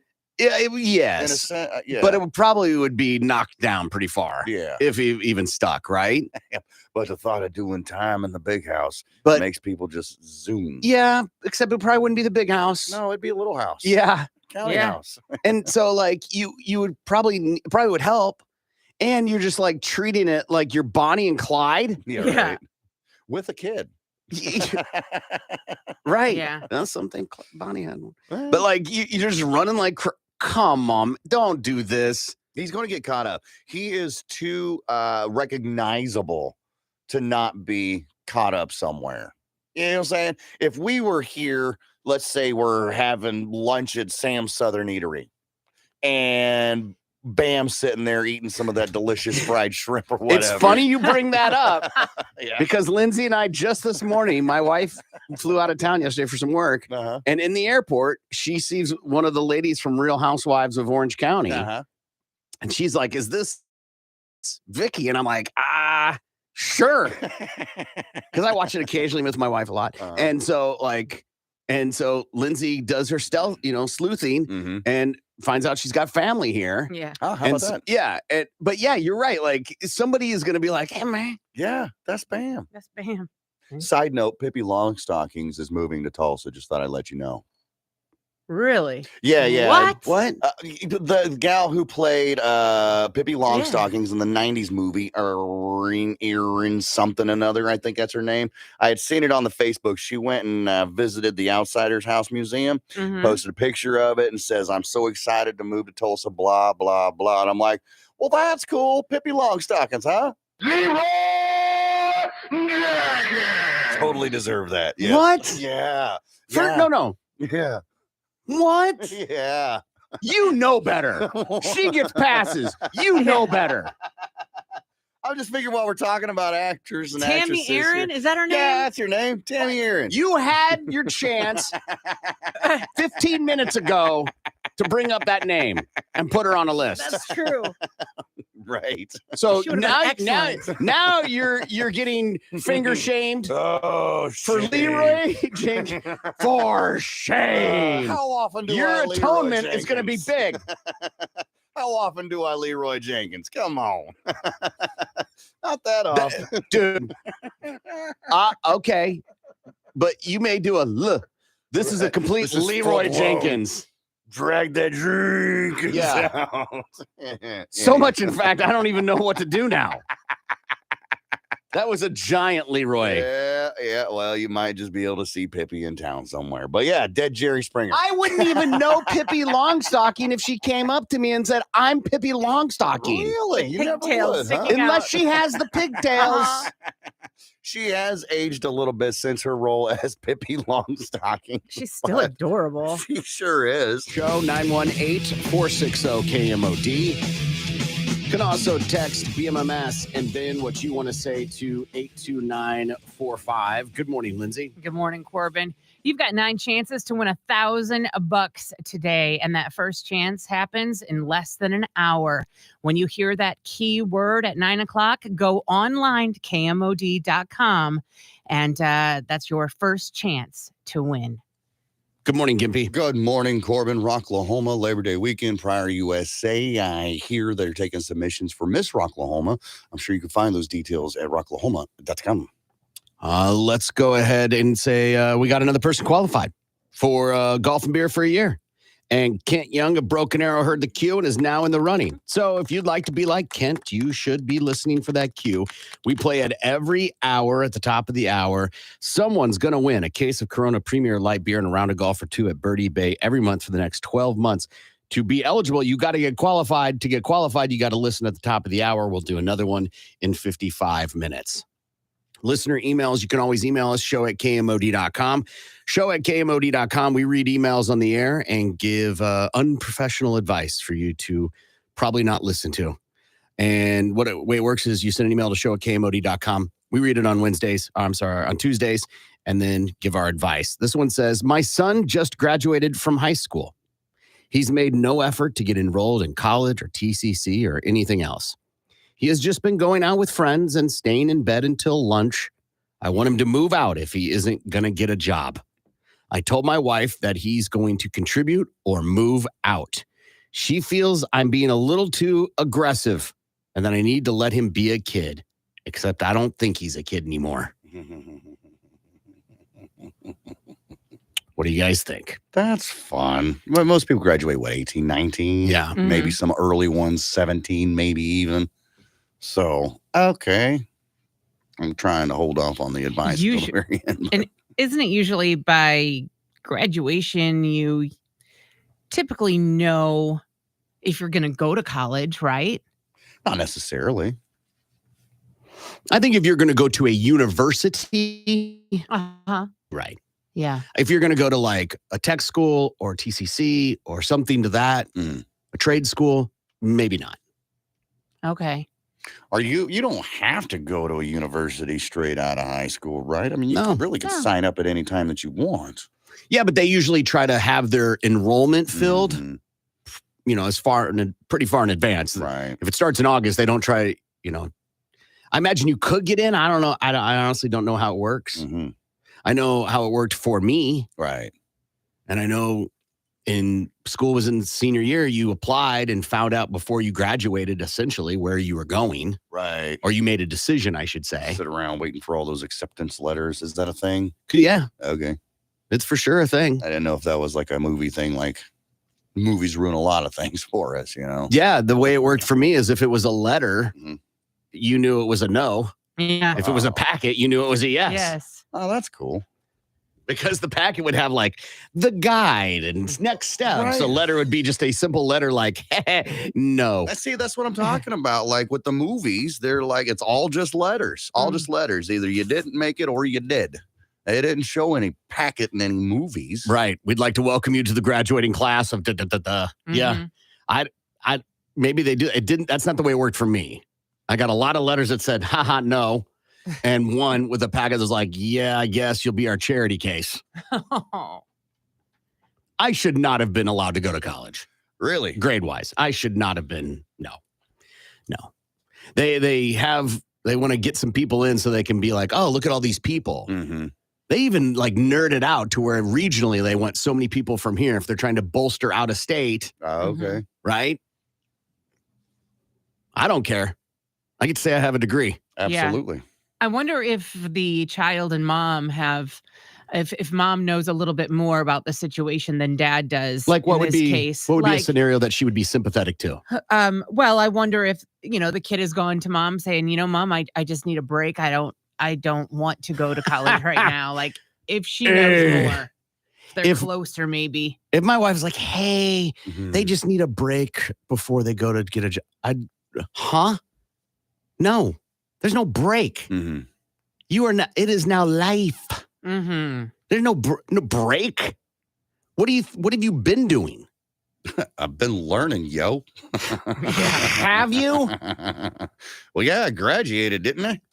Sure. I got the cap and gown. I would give anything to have the schedule I had in high school. Right. Yeah. Or the schedule in college. Right. Anything. I kind of like the schedule I have now. I mean, in high school, it was, you get up at like 7 o'clock and then you're there until 3 in the afternoon or whatever. Here, yeah, granted, I get up butt ass early, but I'm done my noon. I can do anything that I want. In college, you'd have like one class a day, maybe 3. Oh, right on. Okay. See, I didn't go, so I don't have that experience. I don't know how it went. I wasn't until I was in my early mid-20s. But you still weren't adulting. Decided. Yeah. Mom sounds like a cheating whore. Yeah. Another text. Pump the brakes, mommy dearest. Let the young man be a young man for his first summer as an adult. He can get a job in September. Oof. Why do you say oof? Get a job in September? Like, what does that mean? Like what? September 1st? Start looking September 1st? Right. Right. Sure. Why not? And what is it? Be a young man. Be a young man making money. To me, I mean, a cat probably already has. I don't know if he does or not. I mean, I guess by the email, he doesn't have one. Maybe it's not one that's good enough in dad's eyes. If you're working at McDonald's or a part-time gig somewhere, that's not good enough. You have finished high school and now you must go straight into working 40 hours a week. I'm not hating on what that particular text says. Let them do their thing. They're still young. They just graduated high school and mentally they're still kids. Reasonable answer. He's been in school for 13 years. Taking a short break to relax seems reasonable. Nuclear answer. Have him sign a bunch of papers in quick succession. Slip a form to sign him up for the military in there. Oh, boy. Congratulations. You've been accepted to the Marines. Give him 2 or maybe 3 months off, then ask him what the future looks like. Are you going to school or getting a job? Whew. Huh. Mm-hmm. I mean, you haven't been in school for 13 years. Okay. How so? Well, you've been off in the summer, so it hasn't been 13 years. Yes, essentially calendar, 365 days. Well, that's a year. Yes, but you're looking at school, man, and it's got 1 school year, 2 school year, all the way up to 12 school year. So at most, and maybe 12, okay, unless they went to preschool. And then, yeah, they've got their 13 years in. It's not 365. It's not that technical. It's also not that hard. Maybe the For last 4 years are pretty intense and stressful. Yeah. I don't know, man. But don't go. First grade is hardly concerning. Not for you. Not for you, but for a young mind it is. For a young person Who that's are been you? doing nothing but sitting around, eating goddamn cookies and watching, what's the new kids show nowadays? Bluey. Okay, just sitting around watching Bluey all day, and now that's like, oh, crap. Now I've got to go to a whole different place with people that I have no idea who they are. Yeah. And I've got to, it's very stressful for a youngin'. Yeah. Mhm. Sure is. But I get it, for a 40-year-old man going back to kindergarten ain't that hard. What I wouldn't give for nap time. Right? Oh, nap time. Text, that's what's wrong with society. Too much coddling and not enough life experience. Another text, I got thrown into trade school after I graduated. Got it done while working too. Quit being a little bitch. Go to work. The idea too of like letting 2 or 3 months go by and then having a sit down of like, what's your future look like? Feels a tad late. I was thinking the same thing. Why is this now the first time they're having a conversation? Shouldn't they have been talking about the future all year long?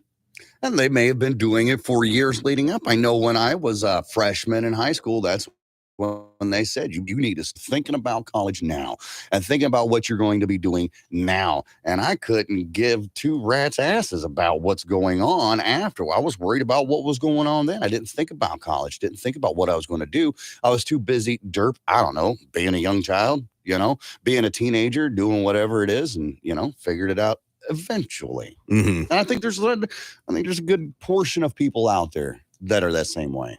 I'm really irritated by the words or the phrase trying to figure it out. What do you mean? You will always be trying to figure it out. There is no, you're gonna figure, I need to figure out you will always be trying to figure out what you want to be when you grow up, right? What you want to do, what are you doing, what will you do? Right. Hardly a break to go sell oranges at a Grateful Dead concert are going to give you any clarity. Yeah. You're like, I need some time to figure it out. Uh-huh. Do you? Why hasn't he had a job since he was 16 if he laid around last summer? Why are you surprised about this summer? I think that's a good point. It is. But did he play sports? Is that why he didn't have a job maybe during the school year? I think there's been too much like, hey, you're 16, you have to go to work now. And I don't believe that. Maybe you don't want to. Maybe you want to focus on your school or whatever. Maybe you just don't want to work, at the age of 16 because they're too busy just being kids. Me, the reason why I started working early in life because I wanted money. My parents didn't have any. So I had to come up with my own.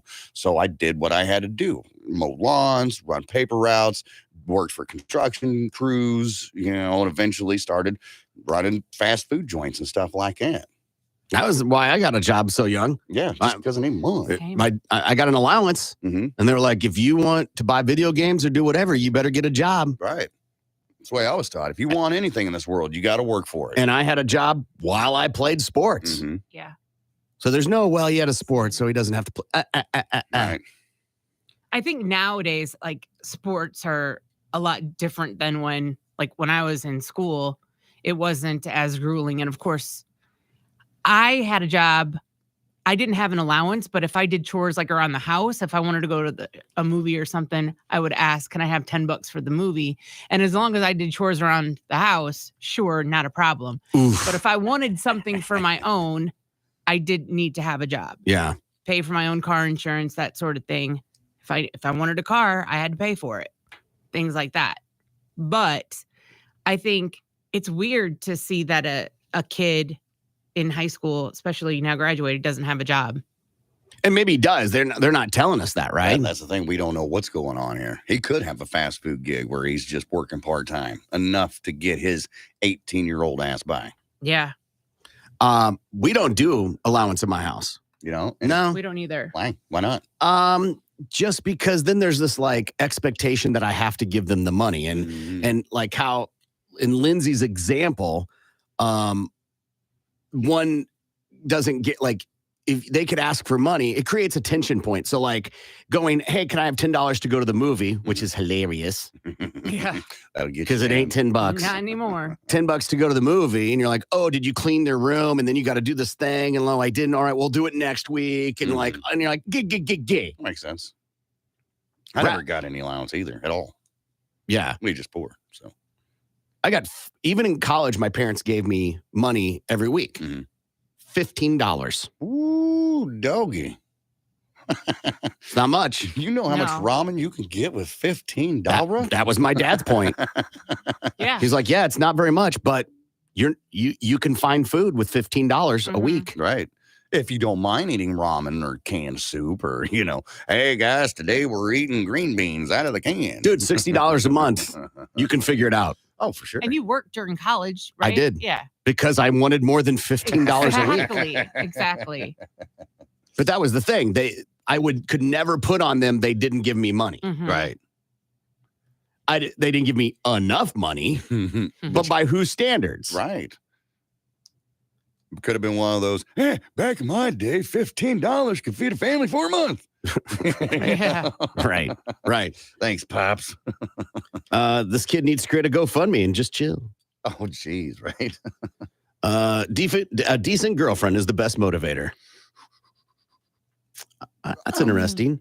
I'm not sure what they mean. Like, I'll do that to impress her, or I need to do something to give her money. Right. Or buy her things, or take her to dinner, or whatever. It could also be the best demotivator.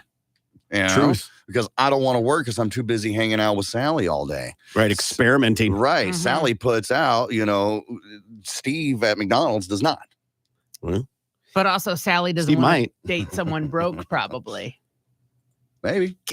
Maybe, but I don't think kids at that age are concerned with what the status looks like. Yeah.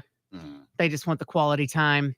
I think it's not even that. They're not going, well, what kind of job do you have? Listener email from a dad, and he's saying, my son just graduated from high school. He has made no effort to get enrolled in college or TCC or anything else. He has just been going out with friends and staying in bed until lunch. I want him to move out if he isn't going to get a job. Oh, there we go. I told my wife that he is going to contribute or move out. She feels I'm being too aggressive and that I need to let him be a kid, except he isn't a kid. What do you guys think? What do you think, Lindsay? Yeah, I think that if he needs to talk to him and find out what his plans are.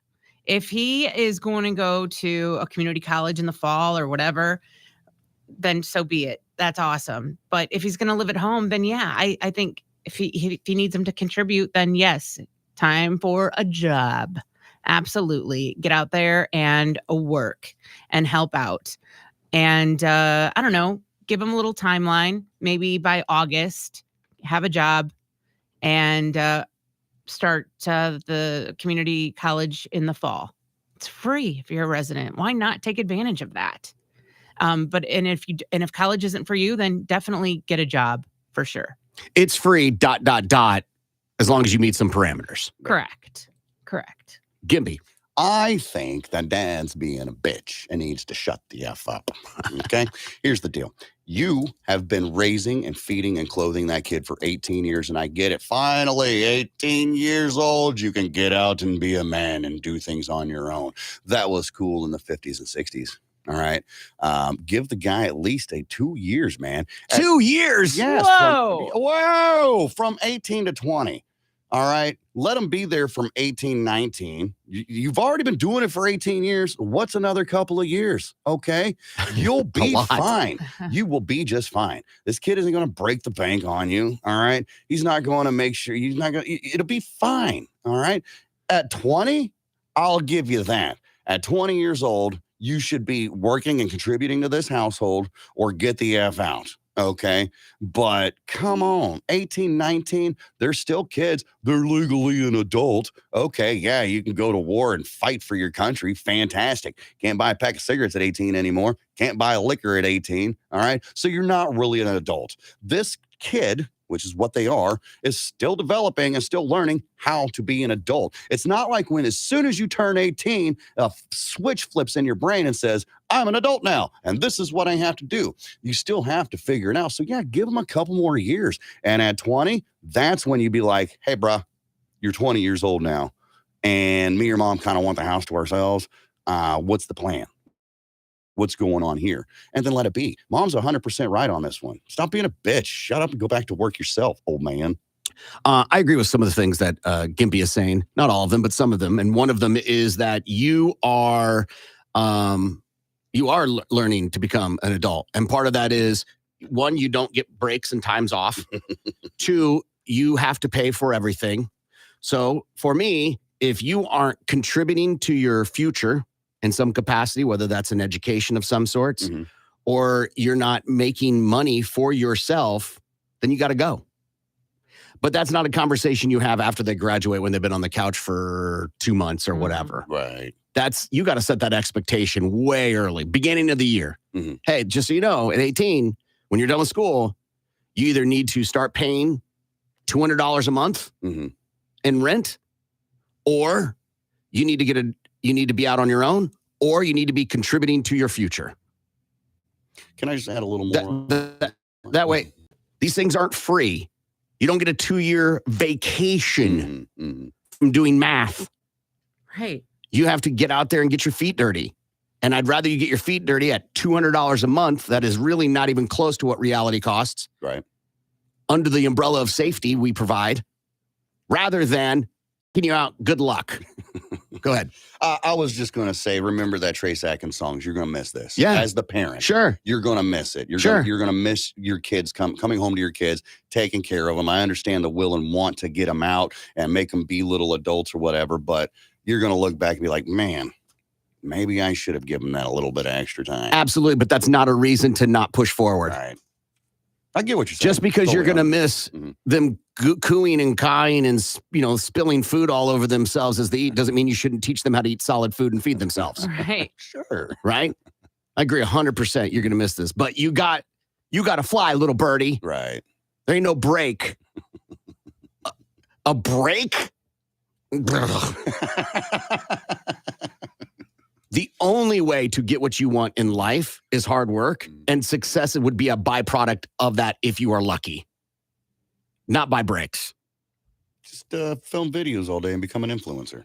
I don't care. Oh, God. As long as I see you like you're putting in the work. What if he's lazing around on the couch all day, but he's got his camera up and he's filming, and that's his influencing. Great. $200 a month.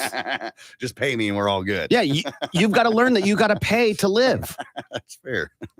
And that's why $200 a month is nothing. Yeah. If you're selling, I don't care. Whatever you're doing, stripping, gigolo, don't care. Whatever you're doing to make that money. I'm not trying to control you. I'm just telling you, hey, in life, there's a lesson and you got to pay for stuff. And yours is now $200. Yep.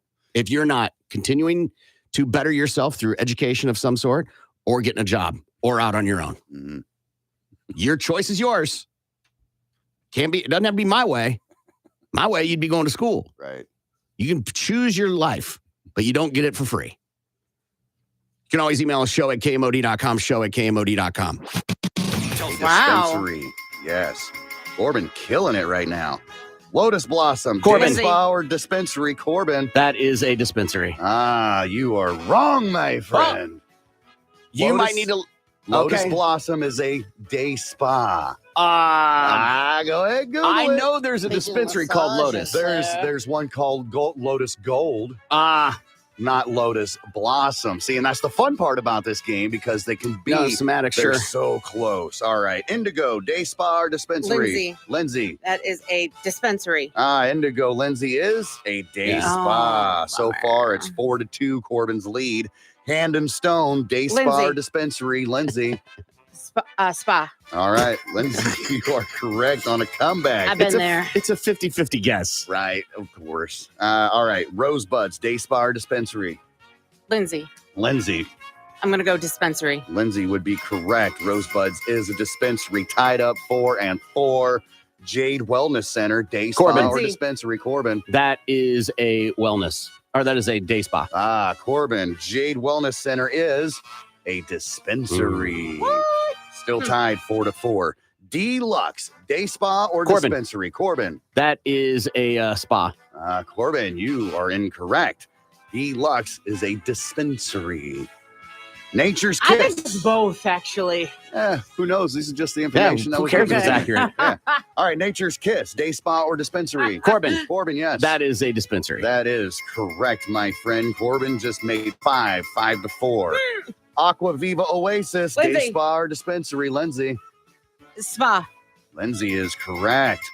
All right, so we're tied up 5-5. Fig Medical, day spa or dispensary. Corbin.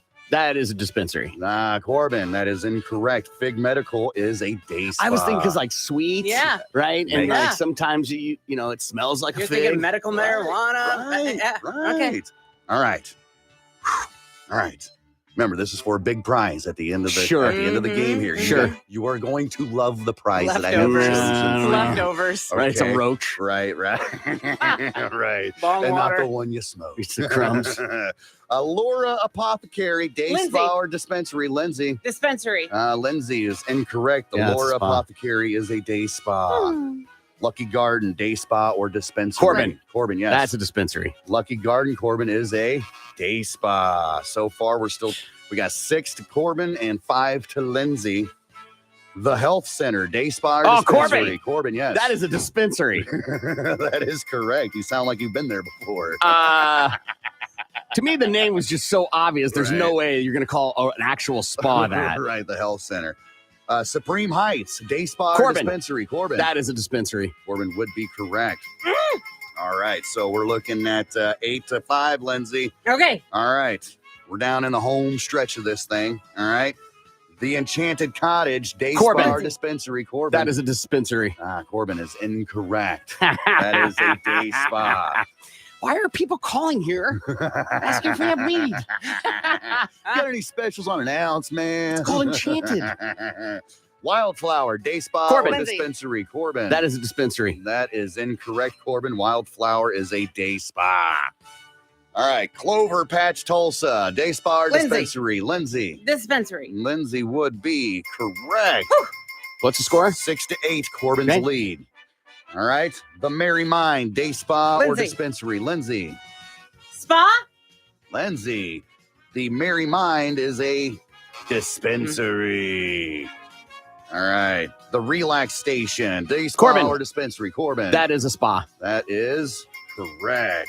Corbin is up 9-6. Path to Wellness, day spa or dispensary.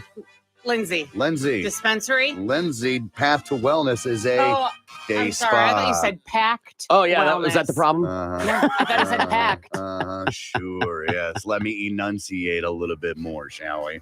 All right, let's see here. Heirloom, day spa or dispensary. Heirloom, day spa or dispensary. Corbin. Corbin. That's a dispensary. Corbin, Heirloom is a day spa. Mm. You're still in the lead 9-6. He's okay. Tulsa Garden, day spa or dispensary. Lindsay. Lindsay. Day Spa. spa or dispensary. The Tulsa Garden is a day spa. Good job, Lindsay. Score. Looking at 9-7, Corbin's lead. Bella Roma Medical, day spa or dispensary. Corbin. Dispensary. Corbin. Bella Roma Medical is a day spa. Stonebrook, day spa or dispensary. Lindsay. Lindsay. Spa. Yes, you are correct, Lindsay. We are now 9-8, neck and neck. Who is going to win, day spa or dispensary, and walk away with a big, big prize? Stone Age Meds, day spa Corbin. or dispensary. Corbin. That is a spa. Corbin. The Stone Age Meds is a dispensary. Uptown Wellness, day spa or dispensary. Corbin. Corbin. That is a spa. Corbin. Uptown Wellness is a dispensary. Really? We only got 2 left here. Okay. All right. So we got a chance to tie it and a breaker if we can do this. All right. Pura, day spa or Corbin. dispensary. Corbin. Dispensary. Corbin is correct. Pura is a dispensary, puts him with the win 10-8. I'll go ahead and give you the last one, see if you can guess it. Stonebrook Day Spa or dispensary? Lindsay. Lindsay. Spa. Lindsay would have been correct, which wouldn't matter because it's 10-9. Corbin is the big winner. Congratulations, Corbin. What'd I get? You want to know what you got? Yeah. My friend, I tell you, you have won my leftover potatoes. That's right, Corbin. I had dinner last night. I love it. That's awesome, man. I'm actually kind of hungry, so I think that's a fantastic This is gift. perfect. And you're not a horrible cook. No. So that's great. But, I just think it's just an honor to win. So I'm going to go ahead and give it to Lindsay. She put in a valiant effort. Listen, And, Corbin, I just appreciate the competitiveness. And, I'm just one guy on a team, and we're just a team trying to make the thing happen. And, it's an honor to be a part of the Ford Truck Series and anything I can do to make this Hilton Hotel team do the best they can. Well, Corbin, I'm glad that you accepted and decided to give your prize of potatoes to the loser of the game, but that's not all that you're going to win. All right? So not only do you get my leftover dinner from last night, my potatoes and a little bit of steak with some cheese on top, I'm also going to hook you up with a 6-pack of Twisted Tea. Set right up front because nobody wants this. So I grabbed a pack and you get to take it home with Again, you put Twisted zero Tea. effort into the prize. Yeah. Again, I'm just real grateful that this Hilton Honors team did the best they could, and we'll make sure part of the Ford Truck Series continues. So I'd like to give it to my second place. His second isn't winning. So Twisted Tea is a great beer fridge for guests. Right. item. Well, congratulations, Lindsay. You got yourself some old mushed potatoes and some warm Twisted Tea for losing on Day Spa or Dispensary. This says, I'm about to get divorced from my wife of 10 years because I made a stupid mistake and had a one-night stand. We got in an argument. I left, went to the bar, slept with some woman, and almost immediately the guilt took over me. She has told me it's over, but I have to try. What can I do to get her to give our marriage a second chance? 918-460-KMOD. Bmms. Then whatever you think he should do to 82945. Let's entertain the idea. What are some things he could do? How about a vacation? Ooh. You and me, let's have a vacation. Let's go to some beautiful exotic place and talk out my inability to keep my penis in my pants. Yeah. Having kids usually fixes that situation. That maybe show. Somebody sent a text in and said, charge rent, and then when they move out, give them that money to get into an apartment. No. That's my money. What does that teach you? Let you get your deposit back when you move out. Deposit is not all that rent. Right. So you give them a portion of it then. Be like, hey, this is your deposit for living here. No. For 18 years. No. Now, maybe if they get married and buy a house or whatever, that's different. But just to get an apartment? Right. No, because you're going to live out. If I give you all that money, you're going to live outside your means. Oh, okay. That makes sense. All right, listener email. You can always email us, show@kmod.com, show@kmod.com. We read an email on the air and then give advice. This one's pretty short. The neighbor's trampoline blew in our yard during the storm. I figured the neighbor would come and get it. How many days would you guys let pass before you confronted the neighbor? Yeah, because things blew around. Yeah, Couple things blew around. What was it? The middle. They, their washer went kaput, and then a badass storm comes through and then blew a washer into their yard. And they ended up keeping it because they needed a washer. That show's so brilliant. I love that show, man. That show is underappreciated. It was a gift from God. Yeah, exactly. So did your kids need a trampoline? Because they got one now. Yeah, right. Right. Might be a little damaged, but Yeah, blows in your yard. The old Oklahoma State bird shows up. yeah. Right. Flying trampolines. I don't want a trampoline. I find them. I think they're really dangerous. A lot of injuries come off trampolines. You hear a lot of ER doctors go, "Don't get trampolines." Right. How do you secure them to the ground so they don't blow around? Yeah, I don't really think you can. Although you can stake it down. You could totally stake it down. You get you some corkscrew stakes like you would for your dog or whatever, put in the backyard, and some ratchet straps. and boom, you're secured. You've got it secured down. How do they secure tents, like big tents at festivals and stuff like that? Same way. Well, they use big concrete blocks or some sort of heavy device to keep it. Some kind of anchoring system. Yeah. a friend of ours, he did the pit in his backyard, and he placed the trampoline inside the big seen pit. people do that, yeah. That's really cool. Mhm.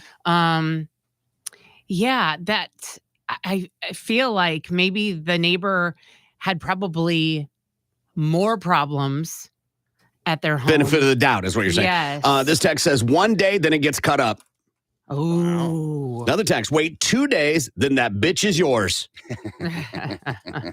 Yeah, I don't know what the cardinal rule is. My kids got these, they're like a whirly-bird thing where you pull the string and they go, zoom, they fly up in the air. And they're awesome, right? But the wind will grab them and they go into the neighbor's yard. And my thing is, you can go knock on the door and ask to go get it. And if they say, go get it whenever you want, that's fine. But we don't just go into somebody's yard if there's a fence on it. That's how you get shot. Yeah. Read a couple stories like that. And so there's sometimes it'll sit there for like 5 days. If they don't answer the door, my kids go knock on the door and whatever, it'll sit there for 5 days or whatever. One neighbor knows when he sees it, he just throws it back over the fence for us, right? But a trampoline's a little different. You could probably pick it up. Right, just keep it back over the fence. Yeah. But I mean, maybe they don't even know that it's in your backyard. You see what I'm saying? Maybe they thought it blew off 4 or 5 houses down or in another county somewhere. Oh, I'm not buying that. Well, that's a pretty rough storm. It's a pretty big trampoline. Yeah, and I'm assuming there's probably not a fence so they can visually see that it's in their yard. Oh, like a privacy fence. Yeah. Okay. Right. Like maybe if you can't see into the yard, how would they know it's there? Right. Yeah. What is the rule on how long something can sit in your yard before you can pitch it, to keep it, whatever? Do whatever you want with it. Yeah. Because essentially at that point, they're saying it becomes yours, property of you. Possession's 9/10 of the law. Right. I always thought it was a 30-day rule. I don't know why. 30 days? I don't know why. I got to mow around your trampoline for 30 days? Right. No. But growing up, there was a dog that we had found, and we kept it. And 30-day, we had it for over 30 days. Oh, God. And we named this dog Murphy. And lo and behold, it was past 30 days, and someone said, hey, I think that's my dog. And my dad said, well, we've had this dog for over a month, and we've taken it to the vet. We've got it chipped now, blah, blah, blah, blah, blah. This is our dog now. Right, but I had it for 17 years. Apparently, they didn't have it for very long, and it had run away. You keep my dog, I'm losing my mind. Right? Ended up being our dog. I mean, I get where both of you guys are saying, but 30 days, after 30 days, no, that dog is no longer the original owners. 30 days. 30 days, you never once stopped by, you didn't scan the neighborhood, you didn't pound the doors. How would I? It's been stuck inside being hidden for keeping. But you could at least knock on a door and be like, hey, I lost my dog. It looks like this. Nobody goes knocking on doors for lost dogs. Well, and we had even posted a picture. Like found or whatever? Yes. Mhm. Where were they from? Found. Like, do you know where they were from in the proximity? They were in our neighborhood, but on the opposite end of the neighborhood. So it's possible they may never have seen the signs. I mean, if they're walkers of the neighborhood, then yeah, they would have seen the signs. You said if. Because, I mean, they so it's were possible. walking when they saw the dog, so they just weren't looking hard enough, apparently, or not. Does that make it not their dog if they're not looking hard enough? No, but I don't know. We ended up keeping it, so they didn't fight hard enough, apparently, or care. I think once you go enough. through the trouble of going and getting it chipped, you've got it renamed. Your kids have already gotten attached to it. That's what Mama always said, don't name it. Don't name it. The moment you give it a name, it is over with. So it's like, if you found something, don't name it right yet. Give it a couple of weeks. 30 days. So 30 your days. 30 days and your chipping negates all the years, assuming that they had the dog. Even a year. It negates a year. Lindsay? Yeah, I guess. Wow. It was young. It wasn't, it was pretty, I think the dog was under a year old, but it had run away, apparently. And I was pretty young too, so I don't remember all the ins and outs, but it was under a year old. That's why it's important to chip your dogs when you get them. Yes. And spay and neuter them. It says, take it apart completely and put it in a box on their front porch. Another text. Secretly, they don't want that trampoline, and now it's gone. I would argue probably at least one family member doesn't want that anymore. Another text says, what if it was a super expensive $4,000 French bulldog? Oh, so far as the 30-day rule. Then if, at least in my opinion, if you're spending $4,000 on a dog and you ain't come and look for it, then that's on you. No, they didn't come to you to look for it. That doesn't mean they didn't look for it. Well, then they should have came to me to look for it because I've got your $4,000 dog right here. But how would I know that? By knocking on the door. You don't go door to door knocking on doors looking for a dog. You should. Get out of here. You should. If it was my dog, I would. In the 80s, you would go the door to door. 80s, you would. God damn, you're getting old. I'm just saying, in your neighborhood, you do that. No, you do not. You would do that. Do not. Name the last time somebody came and knocked on your door looking for a dog. Dogs go missing all the time. I've had them drive by and holler at me when I'm outside or whatever. You're outside. That's different. We're talking knocking on your door. Right. And even if they do knock on your door, you ain't answering. The neighbor's trampoline blew in our yard during the storm. I figured the neighbor would come to get it. How many days would you guys let pass before you confronted the neighbor? Lindsay. I think I'm going next door the very next day. Saying, hey, your trampoline, you need some help with this? It's in my yard. I'll help you with it. Right. I'm wondering, though, maybe the neighbors aren't even home. Maybe they've been gone. Maybe they were without power Too and bad. they had to leave. Too bad. Yeah. But I would probably go over the next day. Gimby. So for a long time, and it still kind of hits this way, but, anything left in my possession after 24 hours has become property of me. Yeah. If you left a pack of cigarettes in my car and you didn't let me know, hey, I left this in your car, I need to get it. If you tell me, I'll hold on to it. And then you can have it back when I see you next. So for the longest time, that was my rule.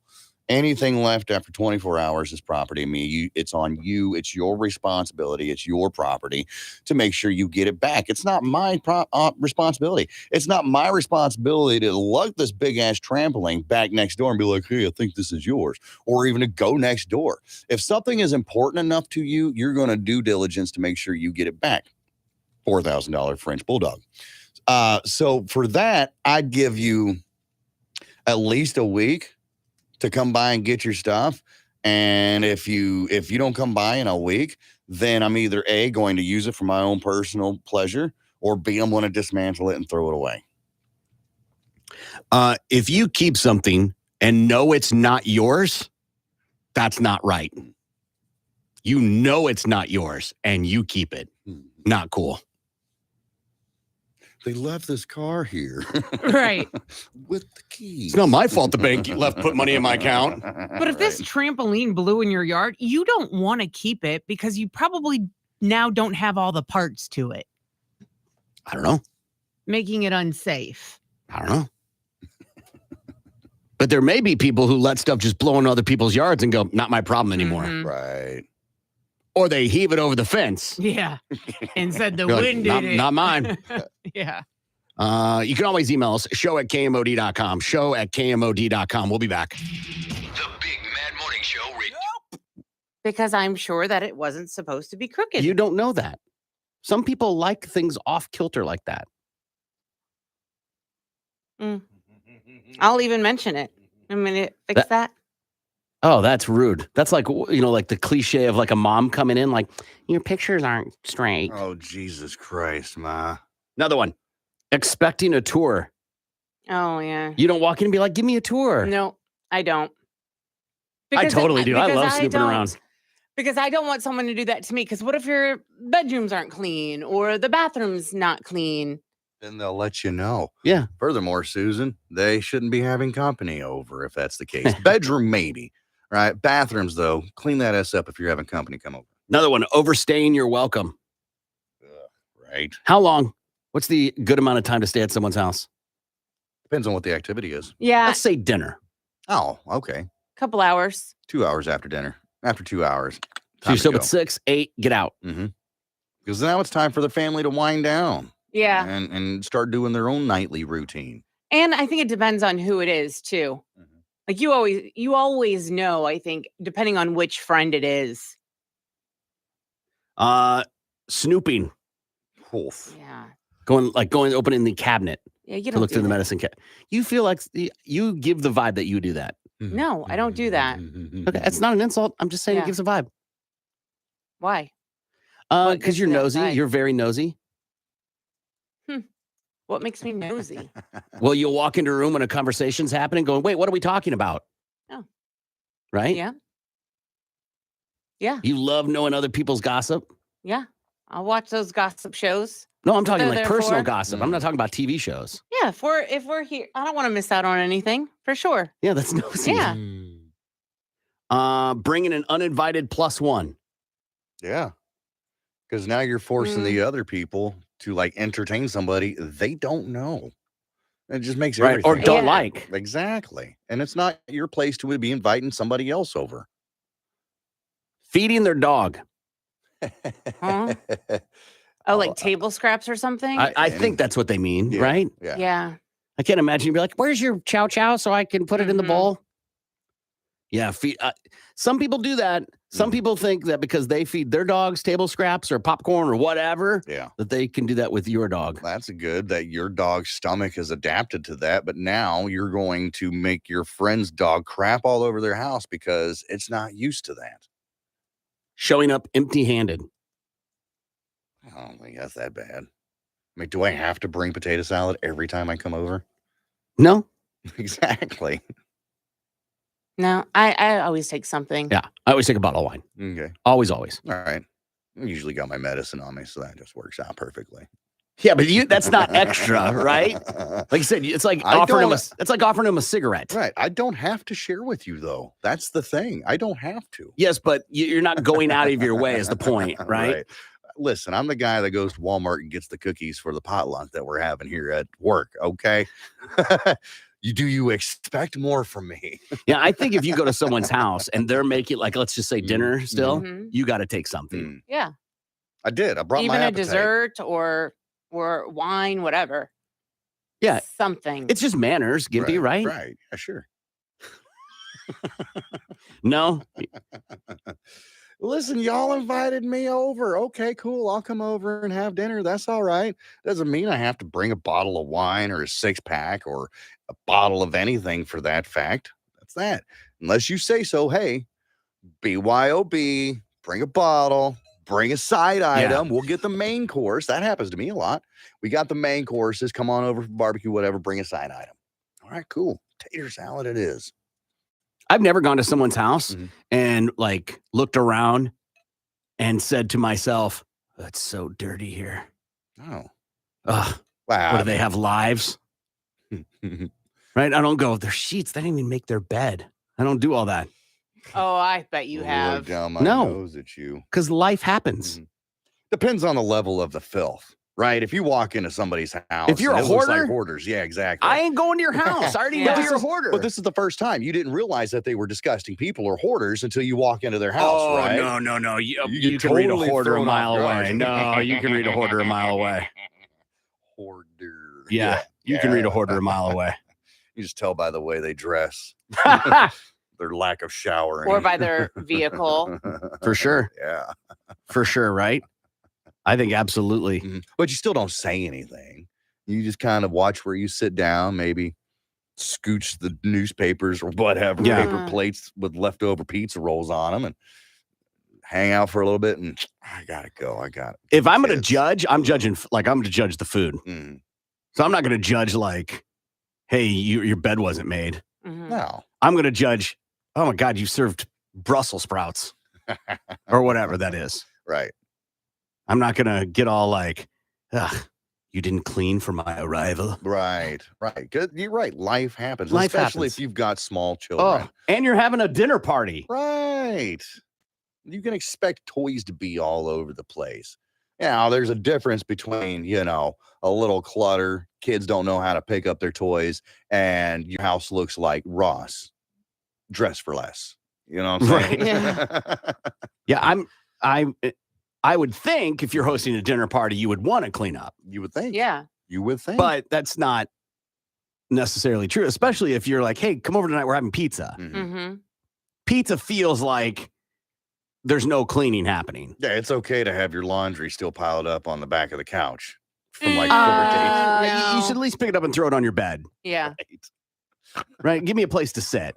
Right. Just move the panties over. It'll be fine. It's always like, I've gone and I stopped getting in the car with this person when I went to get in their car and they're like, hold on. And they had to like unload a bunch of stuff from the seat and the floorboard into the back seat so I could sit down. Yeah. And I'm like, you invited me to get in your car.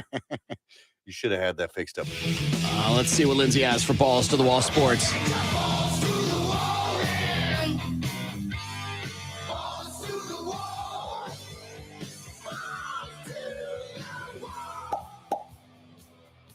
A former Arizona Cardinals executive allegedly got into a wild dispute with his wife that led to her arrest. Bill Bidwell Jr., also the brother of the Cardinals owner, was allegedly hit in the head with a glass cup while in a dispute with his wife, leading to her arrest, according to police reports. 2 weeks ago, Nicole Kugler Bidwell was involved in the incident that resulted in her arrest. This is a difficult time for their family, but her husband and children love her very much and are thankful that she is currently receiving the help she needs, the Cardinals said in a statement. They ask that their family's privacy be respected as they deal with this challenging personal situation. Bidwell Jr., whose brother Michael Bidwell is the current Cards owner, allegedly got into the fight with Nicole earlier this month over him not being home for the carpet installers that day. I mean, they did say between 7 and 2 p.m. Right. Bidwell Jr. cited that as the cause of the breakout in the police reports. Bidwell Jr. called 911 around 6 p.m. The police documents detail that he told officials his wife had broken a glass over his head and that he had injuries. Cops reported Bidwell Jr. said he hit Nicole's arms in self-defense, but that his wife had hit him with her hands about 100 times before the glass incident occurred. Following the 911 call, police officers allegedly came to the house and questioned the couple, ultimately arresting Nicole, who was booked on June 10th, according to the jail records. Nicole was booked on the count of assault, but Bidwell Jr. allegedly did not want to press charges. For the record, his given name is Landon Gilmore, but sorry, that's a new story. The whole idea that this is even a story is weird to me because he's not the executive. He's not. They're exes. They're not connected at all, if my understanding's correctly. Oh no, they're married. No. To the Cardinals. Oh. Yeah. The brother is the owner. Yeah, but he's not. This person not connected at all. Yeah, not involved anymore. This is kind of cool. This kid's given name is Landon Gilmore, but So I hear. he's a teenage Indiana golfer. He's been going by Happy Gilmore since he was a little kid because he can hit the ball just like the fictional player of the Adam Sandler film from 1996. Now the two have connected in real life. After this Landon Gilmore announced his commitment to golf for Ball State University, Adam Sandler took note on Twitter. "Go get him, Happy," he wrote, "pulling for you." And the real Gilmore replied, "My life is now complete." He is really good at golf. Gilmore indeed is. His profile at golf.com says about him. He enters tournaments under the moniker of Happy Gilmore. One key difference between reality and art, Gilmore doesn't play hockey and can't even skate. He has, however, mastered the unique hockey-style tee shot used by Sandler in the movie. It never fails, he says of fellow junior circuit players. Every tournament, every round, someone's like, "You can do the Happy Gilmore?" Yes, he totally can. I want to see a picture of this. Yeah. I can't find a video of it. There's plenty of articles about this kid doing it, but I want to see him do it. And is that allowed in play? I don't think so. He does it like at the golf ranges and stuff. Well, why is that? Okay. Sure. Okay. Makes no sense. Yeah, there's no videos of him doing this. Well, then he really can't do it then. It's all just a bunch of malarkey. And that's your Balls to the Wall Sports. I'm Lindsay on 97.5 KMOD. Balls to the Wall Sports is powered by Miller Lite, the original light beer. Great taste. Name of it. You see them all a blue herring. Is that what it is? Blue herring. What? Isn't that a fish? See them all the time on the. So it's the ones you see in the ponds, and they got the long legs and stuff like that. Yeah. The heron. Yes. Great blue heron. Yes. Mm-hmm. Okay. Just out of curiosity. Gimpy, can I say big? Huh? Big bird. Big bird. Okay. Oh. If we're going like a legit bird, I'm going to go with the flamingo. Yeah, that's where I was going. Yeah. Yeah. I want to see if it tastes like shrimp. Yeah. Flamingo or roadrunner, one of the two. Yeah. Why not? That sounds fine. Penguin. I'm down for some penguin. Oh, yeah. Some fricassee penguin. Yeah, you don't have to worry about it getting. I mean, it's cold. It's right there on the ice. Right. Who doesn't? Some good penguin. Yum. I'm going to name some dishes. You give me a scale of 1 to 10, 10 being awesome. Okay. And 0 being pass. Okay. Okay. Lindsay, you're in on this too. Okay. Let's start basic, right? Yeah. Spaghetti. I don't know. Lindsay? Oh, 10. Okay. Gimpy. 3. Okay. Fettuccine Alfredo. You can 10. You can say 10. Could I say 11? Gimpy? Oh. What kind? Is it seafood or is it chicken? This is just the cheese. This is no the chicken. Sauce No and noodles? Yeah. 0. Okay. Manicotti. So manicotti, for those who don't know, it's a ricotta. Mostly the time it's a ricotta-based filled noodle. Big ol' honking noodle too. It's a 6 for me. Okay. That's a 0 for me, dog. Okay. Stuffed shells. 6. Okay. Gimpy. 2. 2, if that. I'm struggling for a 2, bro. Okay. That's fine. Yeah. Lasagna. 3. Wow. Gimpy. Who's making it? Whoever your favorites is. It's even my mom's lasagna. That would like rank like a 2 or 3 for me. And that's because it's mom's. So lasagna just in general. Yeah. That's a 1. Chicken Parmesan. Chicken Parmigiana. 9. Never had it. What? Crazy. It feels crazy. Yeah. So that's going to be a 0 for me, dog. Oh my God, dude. Chicken. Oh my gosh. Is it the eggplant and the nope. That one's good too. That's different. Okay. Yeah. All right. Chicken piccata. Chicken piccata is the lemon chicken. I know. It's lemon. Yeah. 7. That's 0. Oh my God. Like we went to that fancy Italian place for the boss that what was that last week, his lunch or whatever. And I'm looking at the menu, I was like, Mondo's great Italian restaurant. Mondo's, I respect them and what they do. It's just Italian is not for me. I'm like, I don't know what to get. Everything on the menu had either mushrooms or lemon on it. And I was just like, what's this stuff with the shrimp? Sounds good. I'll eat the shrimp over the noodles. Is exactly what I did. I mean, I wanted to see. All right, so let's just go with a couple things here because I'm trying to find fried mozzarella. I mean, that's just deep 10. fried cheese. But even then, I want to give it like a 4. Calamari. 10. Calamari. I'll go ahead and give that like maybe a 6 or something because I've had calamari at other places that's not Italian food. Bruschetta or bruschetta.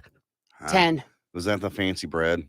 It's most of the time it's toasted little pieces of bread with tomatoes and olive oil and balsamic and basil. And Yes, stuff. the extremely stale bread that you chip a tooth on every time you eat it. That's a 0.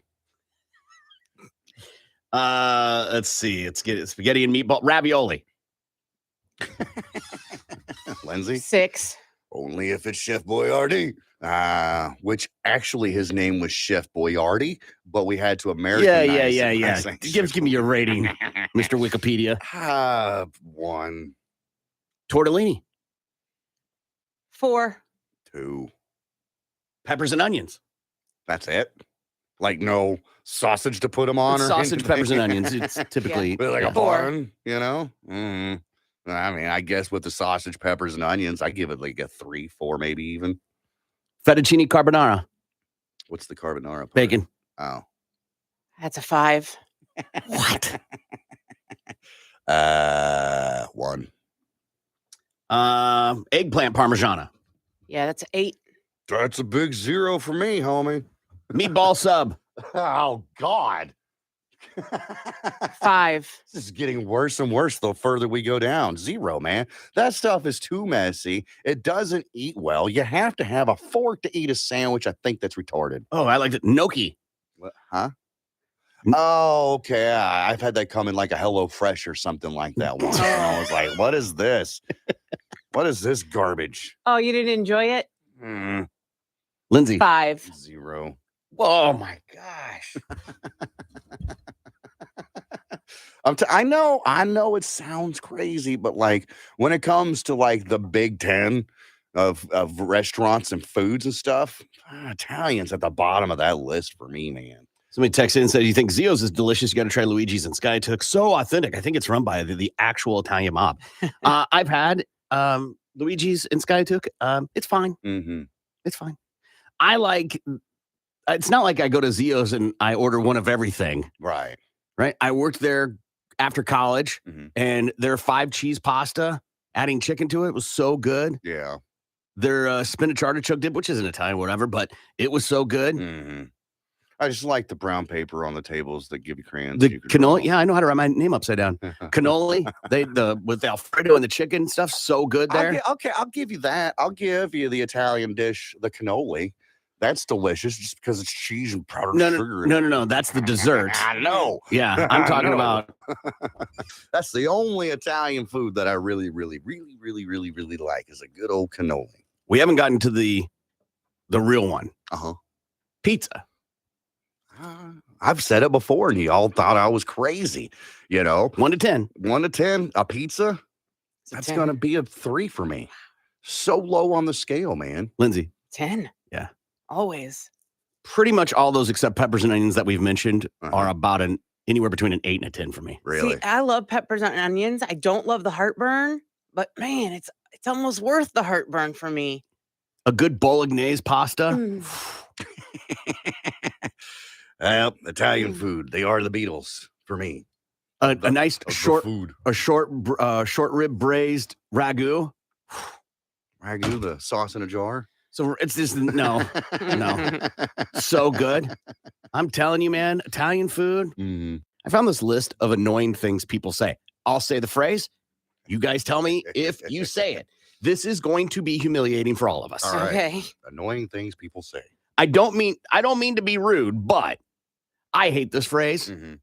You do mean to be rude. Yeah. That's just like, hey, I don't mean to interrupt. But that is a weird psychological thing you do as a human being to make yourself feel better. I don't mean to interrupt, but that type of thing. I don't know if I say that. I don't think I do. Okay.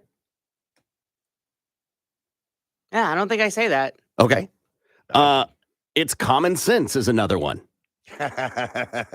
I've heard people say that. Mm-hmm. Yeah. It's common sense, and people are lacking it nowadays. Yeah. Of the 2 we've read, I'm not willing to go all in that I've never said them. Okay. I'll be honest. I've said both of those. I simply have a powerful personality. I've never said that. No, hell no. I hate this statement. Let's agree to disagree. Mm-hmm. Yeah. That's just, let's throw in the towel here. Well, I mean, you arguing back and forth. Right. There's not going to be any resolution. Let's just agree to disagree. I see that as I don't have anything else to argue about. I can't. I have nothing left. I have no more ammunition, and I can't accept that I've lost, right? Or I can't accept that I've won, or whatever. And so you go to that statement. You should just stomp your feet and walk away. It's just a joke. Oh, geez. Said that. I've said that. Yeah. Several times on the show. Well, okay. What is said on the show is different than reality. Right. I get that. I get that. They're just jokes. Say that to the people they're directed to when they take it personally. It's just a joke, man. Calm down. These are annoying things people say. Let's unpack this. Okay, moving on. Yeah. Mirror, you. Do you know who I am? I've never said that. Never. I never have either. Not like to anybody in particular. Like, you know, I'm at, you know, bar, restaurant. You know who I am? Right. No. But like in a joking matter. Telling a story? Yeah. For sure. You know who I am? No, you're right. Come on. And I've been with people that have said it and it makes me cringe. Like where they've said, do you know who this is? I'm like, don't do that. Don't do that.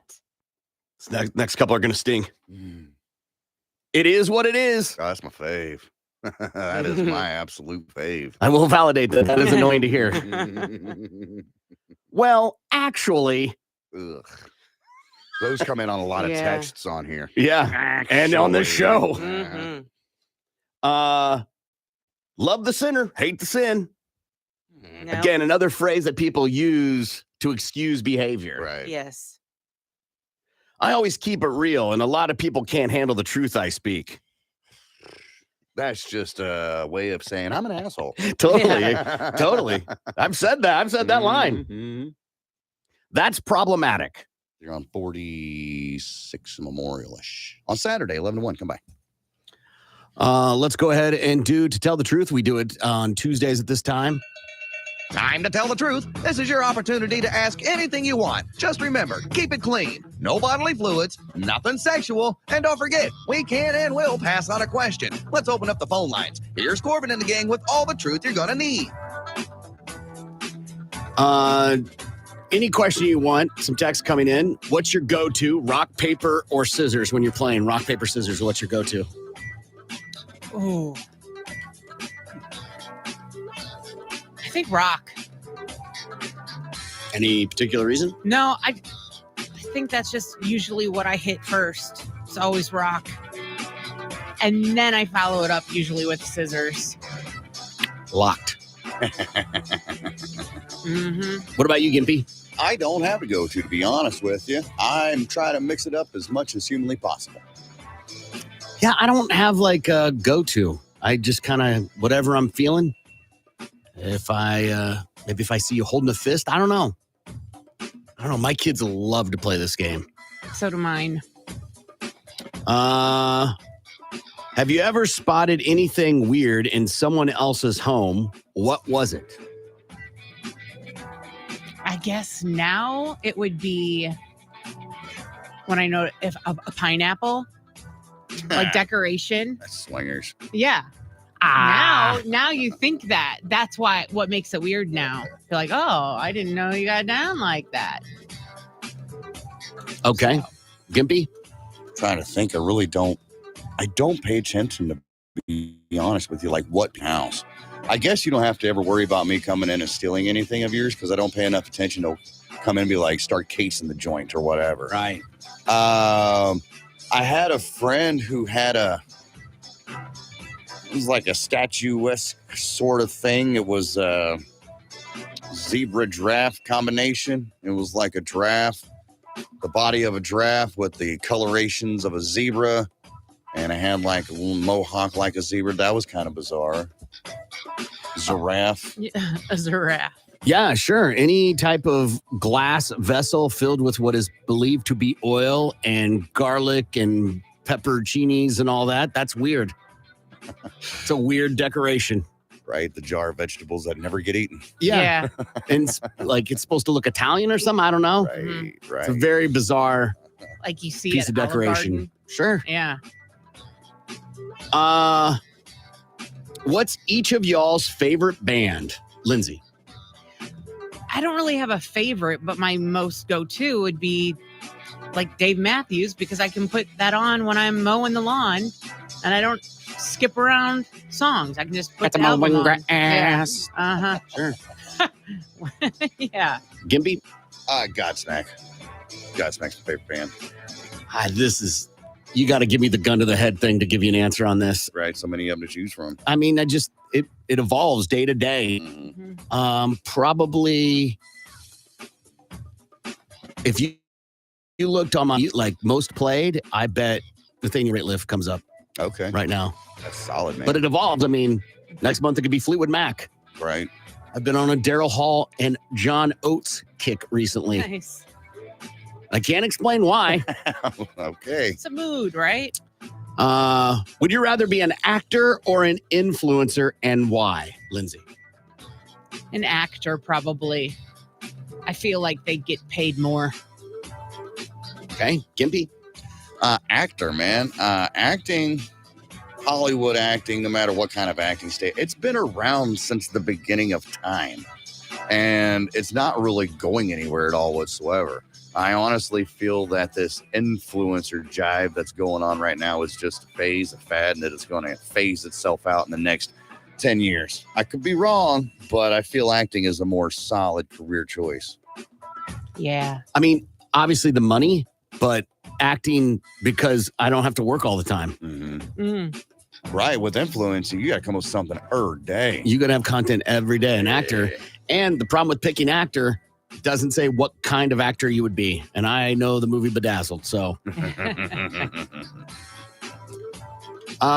If you're building your perfect pizza, what are your toppings? Lindsay. Ooh. Cheese, mushroom, and portobello mushroom at that. And probably Italian sausage, maybe, or pepperoni. But there's got to be some sort of meat on there. So what is it? I'll go with the sausage. So Italian sausage and mushroom pizza. Yeah. Okay. Gimpy. Pepperoni, I guess. We know how I feel about pizza. I don't have a perfect pizza. So pepperoni would be my perfect pizza, preferably. Cheese. Full stop. It is the perfect pizza. Very rarely do you get a pizza and get a cheese pizza and people go, I don't like cheese. Because it's on pizza. Right. It's already there. So it feels like the perfect pizza. I got a question for you. I've seen this on Facebook. Would you rather have a partner that enjoys the same foods and has the same eating habits as you, or one that likes the thermostat the same way you do? I'll go ahead and go while you're thinking about it. Thermostat's my choice. Yeah, definitely the thermostat. Why, Lindsay? Because if someone likes it too cold or too hot, that's uncomfortable. I don't mind if you want to eat something. If you want to eat something different, that's fine. Right? That's fine. I'll eat. Yeah, and I'll taste whatever. You can taste something of mine. That's fine. But being comfortable in the same room at the same time is way more important than eating the same. Why for you, Gimpy? Same thing. We can have differences in food choices or whatever. We don't have to eat the same thing. We can eat at the same place and get something different. But when it comes to that thermostat, man, if I've got it set the way I want it and you don't like it, you're going to go in there and change it. And vice versa with me. If you got it set the way you want it and I'm hot, too cold, whatever, I'm going to go and change it. But if we are on the same page on the thermostat, we're both going to be comfortable. I'm not picking thermostat. I'm just assuming that the range of difference wouldn't be dramatic. So, for example, I'm not expecting on days like today, you want it at 80. And in the winter, you don't want it at 60. Right? So I'm assuming it's a pretty moderate, like, what are we talking? A 5-degree swing? Right. Food-wise, as someone who does the majority of the cooking, I ain't about being a short order cook, so it's too much work, too many dishes. So as long as we're rowing in the same, I don't want to go out to eat and be like, we got to go to the buffet every time because you just don't like pizza or you just don't like Chinese food. I'd be fine with going to the buffet every time. Hell yeah. Hell yeah. What is currently stressing you out, Lindsay? Currently, the weather forecast, the radar, when you showed me. Yeah, but listeners don't know what you're talking about. 100-mile-an-hour winds if they come through. I don't want a repeat of 2 weeks ago. Yeah, I was showing Lindsay on the radar, the front that's coming through right now. The front part of it is showing pretty intense winds.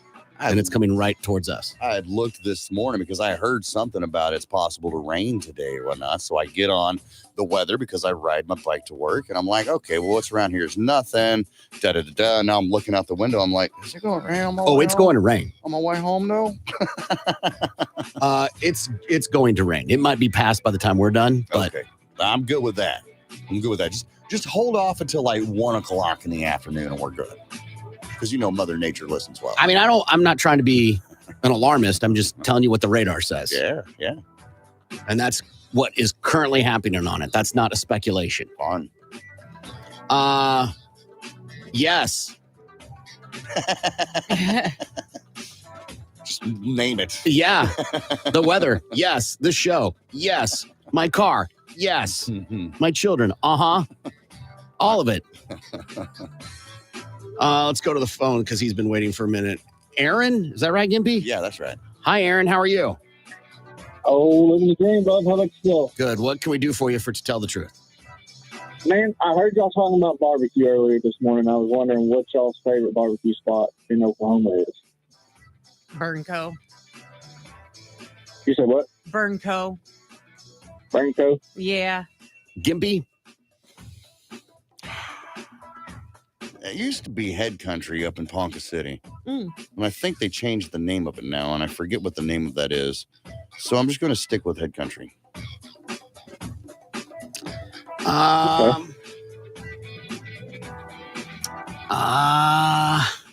Trying to remember the name of it. It's escaping me. What's the place over there that's got all the different restaurants in it? The Mother Road Market? Yes. Over there off of 11th and whatever? Yes. 1907 barbecues in there. It's some of my favorite barbecue around here. Full disclosure, I don't love a lot of the barbecue around here, but 1907 is pretty good. What about you? What's yours? Yeah. Man, I don't have one in Oklahoma. I've been let down a lot, but probably the best barbecue spot that I've been to was out in Round Rock, Texas when I was working up there, and it was called Pokey Joe's. Pokey Joe's. And what was so good about it? The flavor of their ribs and their brisket, it was almost like they was just doing it in their backyard on an actual smoker, not a conventional smoker like they have at rib crib places like that. It was authentic. Okay. Would it disappoint you to know it is the rib crib of Texas? Oh, really? Yes, it is. Yeah. Rib crib sucks. Well, I mean, this is the rib crib of Texas. They're a chain. They got locations all over. Real Pokey Joe's? Pokey Joe's, yes, sir. I had no idea because it was a little bitty spot. I mean, I don't know how long ago this was. Maybe they evolved into a chain, but it is a chain, sir. Oh, damn. Hey, listen, that doesn't make it not good. If you loved it, that's enough, man. Life is too short to be subjected to other people's feelings about things. If you love your chain barbecue that's mass produced, you just love the hell out of it, friend. Fair enough. All right, man. Have a good one, Aaron. See you later. All right, you too. In your opinion, what's a totally overrated sex position, Lindsay? Overrated? Probably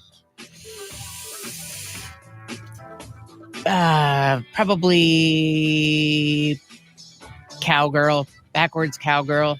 It's called reverse cowgirl. Reverse cowgirl. Get it right. Thank you. Gimpy. Anything that involves food in it, I feel like it's just too messy. I don't need chocolate syrup on my sheets. And once you break out weird, pimento loaf, that's just, I'm done. Gross. I'm just trying to, I want to articulate it in a way that's friendly for right now. Right. I'm gonna get away from that. I'm gonna go with the one that isn't happening. Okay. Not having sex is overrated. Right. Abstinence is overrated. What's the most ridiculous myth about sex you've ever heard, Lindsay? That you can't get pregnant while on your period. Okay. Gimpy? Kind of along the same lines. You can't get pregnant if you're doing it in the water, like in a pool. That's or good, yeah. Shower or something. Lies. Blue balls. Oh, yeah. Right. It's the most ridiculous sex myth that's out there. Let's go with this one as the last one, because I think this is a fun question. If you each had a tail, which kind of tail would you have? I love that. A lion's tail. Big and fluffy and furry and so soft. How do you know a lion's tail's soft? I mean, they look really soft. Just saying, like, how do you know? Yeah. Gimpy? A monkey tail, man. You could use that thing to, like, whatever. Grab things off the counter or off the shelf, or freak people out and shake their hand with your little monkey tail. Yeah. This is a tough one. My first inclination was a cute one. Okay, like a little Like, bunny that's tail? cute. Yeah. And then my second one was one with barbs on it. Okay, like a manta ray or stingray or something. Stingray, yes. Right?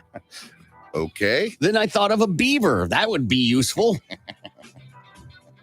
But it's Sure. What are you gonna It works good for them. right. Yeah, they're signaling to other beavers.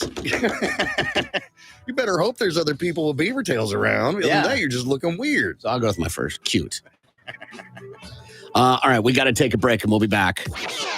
Tulsa's Morning Show. Their own feces Why? Why is for that even- fertilizer. Okay. And as quotas go, they tend to grow every year. You haven't crapped enough this year. You're And gonna need it's- to put out some more. And it's such a problem, the quota and the unreachability for maybe you're not having enough fiber in your diet, that you end up stealing crap from your neighbors so you can meet your quota to the government. What has this Thou shalt not world steal come my to? neighbor's crap. What's that, Gimpy? So what does this world come to, man? So when you talk about how unfair it is, just keep in mind, you're not having to steal your neighbor's crap, literally. I don't know what I would do. I got to keep. So like I do all the grocery shopping, right? I do the majority of cooking. Right. Because my schedule allows for that to happen. Yeah. So that means if the crap quota was a thing here, that would be on my list of things I got to take care of. Absolutely. All right. So I got to go to the grocery store at 12:30. I've got a doctor's appointment, and then pick up the dry cleaning. Oh, and I've got to take 4 craps today. Oh, big ones too, because I was light yesterday. Hey, little Sally flushed. She can't be flushing. Mm-hmm. We are so close to this month's quota. Yeah. You have to keep track of whenever anyone in your family goes poo. You got to collect it for your kids and your wife. You want to guess what the average household quota a year is of crap? Oh, in this country? Oof. I'm going. Go, Lindsay, go ahead. Like pounds? Yeah. Billion pounds? $1 billion in a household. Good Oh, in a Lord. household. I'll go. That's let's a lot go of with. booty. Let's go with 100 pounds. Okay, Gimpy. I was going to say 50 pounds. I think is a good quota for your family to poop.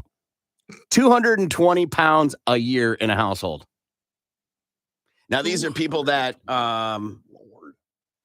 are able to do that, right? Mm-hmm. So if you have somebody who's, they don't go, I'm sorry, So- they're on a colostomy bag. It's a sliding scale, essentially. Of course, it's an average. Yeah. Right. If you have only 2 people in a house compared to the house of 6, I think the scale is going to be a little different. Does this article say like how they reach that number for the quota? Like, is it based on weight and diet and obviously household members, how many people you have in your house? Sure. It's going to, by the number of people. Okay. Depends on how much your quota is. Strictly on the number of people. Yeah. That judges how much you need to craft for this. Okay. Yeah. What I said was the average. Right. I was just thinking like, well, they look at a family of 6 and they're like, all right, well, you guys eat X amount a week. So therefore you should be producing X amount of excrement a week. So your quota is X. But I didn't know how it worked out. I guess it's just like you got 6 people. You can make this much poop. Yeah, you should be able to make this much poop. Should be able to. And if not, see your doctor. The idea that would be a stress in your life. Yes. What does stress do? Right. Stress binds you up. Exactly. Yeah. Okay. Question. Answer. Would you rather, Gimpy, pay taxes or have to collect poop? Your family's poop. Pay taxes. Amen. Pay taxes, man. I am Lindsay? not. I think I'd rather collect poop and use it for fertilizer than pay taxes. You say that the first day. Yeah, that's Right. true. You may even say that the second day. But when you're on, let's just say month 6 of collecting your family's excrement. I think it's worse than that. The first day the first month, you're not going to meet the quota. Right. Oh my God. Oh, we can't go too far into this, but things are different for everybody. Yeah, and everybody's people movements are different. Everybody has different kinds. So let's just say you've got a bad flu one week. Flu will put you down for 4 days. Yeah. And there ain't nothing solid about a flu. Or how about this? You're on an antibiotic. But you can't use that, right? Like it would have to be solid. Listen, I didn't go deep into this. Sorry. Right. I didn't go to the ins and outs of every household and how many people and what antibiotics you were on and what did that have to do with it. Yeah. To me, the headline is enough. Yeah. I'm assuming they just want the solid stuff. And I'm thinking. Yeah, no, they like, want a Gimpy, good turd. You clean up after your ferrets. I clean the cat's litter box. I mean, it's not too much different. It's completely different. One, you're trained by the animal. The other is right. We're trained by our parents to do it in a receptacle. Someone text in, put a colander over the toilet bowl. Dude, I'm not problem solved. pooping in the same thing that I strain my spaghetti noodles No, in. you buy 2. Yeah, but you got to noodles, clean one, for your Lindsay. You bathroom. got to clean Oh, one. God, and then Sure. you get them mixed up because, they're both silver. One's plastic. No, plastic absorbs smells. Gross. Use that one for your Yeah, pasta. we're getting off. We're getting too far. Gross. Come on, man. 220 pounds. 220 pounds. A month. Or is that a year? A year. Okay. A year. Okay. Yeah. That's a lot. Yeah, for sure. A lot of fertilizer. I get a bag of salt, and it's like 40-pound bag, right, for the water softener, Mhm. and so like 5 of the. That's a lot. I get it out of the trunk of the car, and I'm like, but to do that with my own feces, family's feces, is a whole other ball of wax. Amen, right? Yeah. When you think about the things that people go through in other countries, I'm like, can you imagine if somebody ran for office and they were like, hey, we're going to put down the national debt by harvesting our own feces. Listen to the math. There's this many number of us. We can sell it at this much. We'll have this debt wiped out in no time and have a surplus. You'll be sent a bag. Right, a government bag. That is not the best bag ever. It kind of leaks every now and again. Y'all couldn't wear a mask. For real. You want me to crap in a bag every day? Ship it off. Think about that. it We couldn't off. we couldn't get everybody on the same page Hey, with the mask. hey, did you crap in your bag today, sir? Look at that beta crapping in a bag. Oh my goodness gracious. No, there's other options, man. There's other options. There are plenty of animals on this planet that we could be harvesting. Hey, we do harvest their dookie for fertilizer. Yeah. Why do we got to use our own?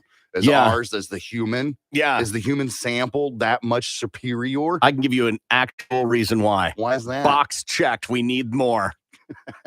There's not enough crap in this world, which is crap in itself. There's more crap in this world Yeah. than we need. Yeah.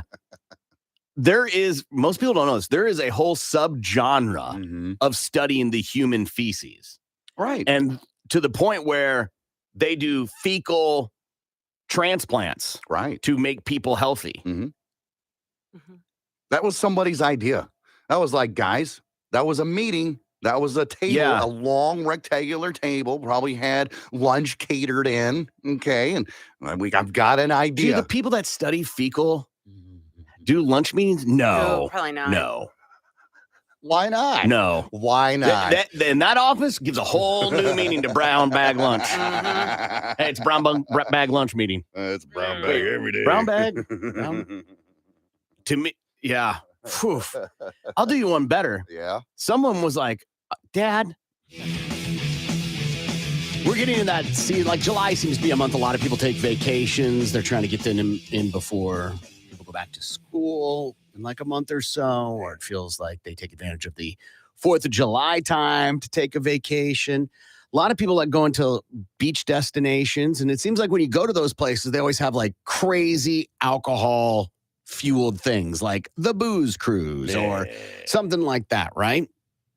Well, this UK man was on vacation in Jamaica, and he was at a place that does a challenge where you have to drink all 21 cocktails on the bar's menu. Oh, God. Okay. He finished 12 of them, returned to his hotel room, and died. Oh, that's not funny. The pathologist says the 53-year-old man's cause of death was acute gastroenteritis due to alcohol consumption. Wow. And it was ruled his death was alcohol related. Initial investigation found that he had been drinking brandy and beer throughout the morning. And at some point during the day, he met 2 Canadian women. Hey, what's that about? Celebrating a birthday. The women told him they were trying to complete the 21 cocktail challenge before midnight as part of the festivities. And it was not immediately clear how quickly the man consumed the 12 cocktails. His family members who were on the trip with him say they tried in vain to help him. Quote, he was on his back choking. I put him in the recovery position and screamed for an ambulance. He was making a gurgling sound. As soon as he was in the recovery position, he vomited. I was shouting his name with no response. Family has since expressed outrage and dissatisfaction with the emergency crews who tried to save him in his hotel, claiming they were unprepared to effectively take care of him. When the nurse arrived, I said, had an ambulance been called? And she said no. I thought she would take over, but that was not the case. I noticed he was starting to lose temperature. I checked his pulse, and I couldn't find it, the relative said. She said he had a pulse. I was starting to lose it. I got a full look at his face, and I thought he had passed away. The relative claimed that the nurse was not adequately trained in providing life-saving measures. I said to her, don't just stand there looking at him. Start CPR. She gave him chest compressions. Maybe if she had known what she was doing, maybe he would still be here. I guess, listen, that is tragic. Yeah. Did you check to see that the nurse knew CPR? Right. When you checked in there? Isn't that something a nurse learns right away? Maybe in America. I don't know. You're not in America. Right. I would like to think, but I don't know what the requirements are to call oneself a nurse in Jamaica. Right. You just assume because they have nurse right there, they do things the exact same way we do things. Yeah. Or they wear scrubs. Right. Or they wear rubber gloves for that fact. I have no idea how that works there. But maybe they were like, they're not allowed to do chest. I don't know. Right. You don't think of those things when you go on vacation. You don't ask 100 questions about what would be first responder care be like should I decide to engage in a 21 cocktail challenge that I'm sure was gross. Right. 21 cocktails. Can you name 20? I don't even know if I could name 20. I could probably name 10. So let's just, okay. All right, hold on. I like it. We're just going to do chicken scratches. So Okay. All right, nobody's looking. You can't look one up. You got to just name off the top of your head. All right. Okay. So gin and tonic. Well, don't say. No. You got to pick your own woman? Yeah. Gin and tonic. You can spit them if you got them. Okay. Sex on the beach. Okay. Vodka tonic. Okay. Okay. Tequila sunrise. All right. Good. Moscow Mule. Moscow Mule. Greyhound. Greyhound. Old fashioned. Okay. Yum. White Russian. Flirtini. Flirtini. Long Island iced tea. Long Island iced tea. Yeah. Plain old Jack and Coke. Jack and Coke. Rum and Coke. Okay. How many we got so far? Strawberry daiquiri.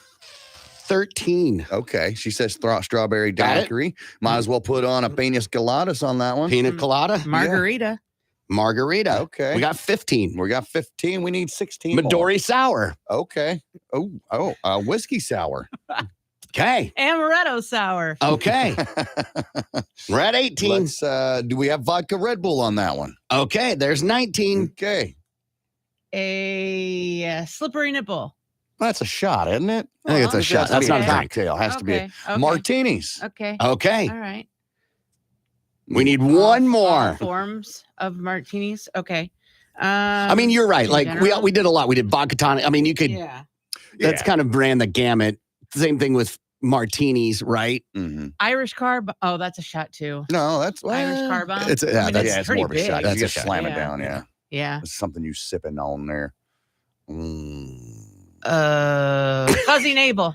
We did that. Oh, Didn't we do that? a No, we didn't. grasshopper. I don't Okay. think we did that one. Fuzzy navel. Yeah. There we go. That's 21. 21. Good gosh. It took That's- 3 of us. Sounds terrible. And We there's need to some drink more. there's some I think you could eliminate, right? Ah. You do an old fat. You're not going to waste for an old fat for something like this. No. These are all the cheapest of the cheap. Yeah, and like any of these, the vodka tonics, any of those, you're using well. So Yeah. there's no way. If you do survive that, you are not going to feel good the next day. Just go. Like, what's your favorite cocktail, Lindsay? A Moscow Mule. Okay, go. What's your favorite cocktail, Gimpy? Jim and Red Bull. Okay, I'll go with a mule as well. 21 of them?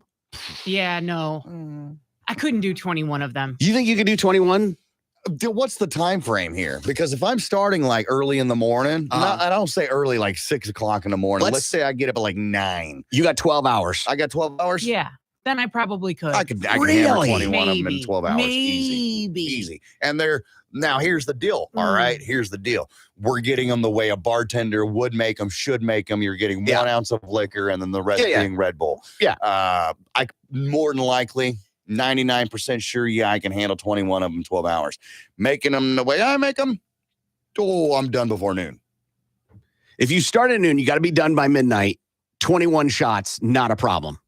Yeah. That's what we're talking about. 21 shots of alcohol. Essentially, yeah. Not a problem. It's all in spacing and timing is what it is. If you just pounding them back because you want to get them done or you're trying to impress somebody, that's where the problem is. You're talking about basically 1 shot every 30 minutes. Yeah.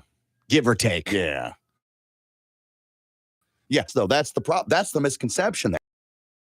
Or fillers in it that's going to dilute, it's going to dilute your alcohol. But so if you're taking just straight liquor, 21 shots, yeah, you're effed. But you've got so much, filler in that it's not going to hit you that hard. No, I disagree. You're still doing 21 shots. Doesn't matter how you measure it. Doesn't matter if you put water in it. You're still doing 21 ounces of alcohol. Right. You're still diluting it, though. And that's the problem. It doesn't weaken the alcohol. I think it does. I don't think it does, Ben. There's only one way to find out. Pass. Yeah. I got to run the more responsibilities. I don't know what you want from me. Text coming. These are messages on the comments. It says, a shame that what that poor guy went through, but he chose to drink the excessive amount of alcohol, which led to his demise. Yeah. Don't blame the people who responded to your call for help. Yes, it is his responsibility. Yes, he made that decision. Mm-hmm. But if you present people that are there to help you in an emergency, they should be trained adequately by the standards established in that place to be able to help you. I wonder if this Jamaican resort or whatever is going to continue their 21, whatever the hell it is, 21 cocktails because somebody died of it. I mean, they're in Jamaica. They probably will. If it were here, they would probably be like, nope, canceled.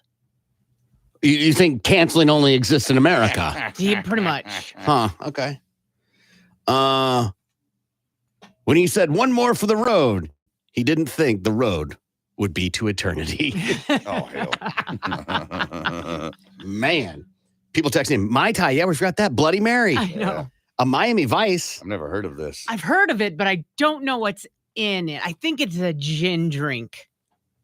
Are you just making that up? No, I think there's gin in a Miami Vice. Tom Collins. Gin wouldn't make sense in a Miami Vice. To me, it's got to be some sort of daiquiri-esque coconut thing. Go ahead, Gimpy. 2 ounces of rum divided, a cup of strawberries chopped, an ounce of lime juice freshly squeezed, half an ounce simple syrup, and then 2 ounces of cream of coconut. Oh. So yeah, it's rum-dum. Tom Collins, Cape Cod, a vodka 7, a mojito. Mojito. As a few years back, updated CPR instructions said that you should only do chest compressions and not breaths.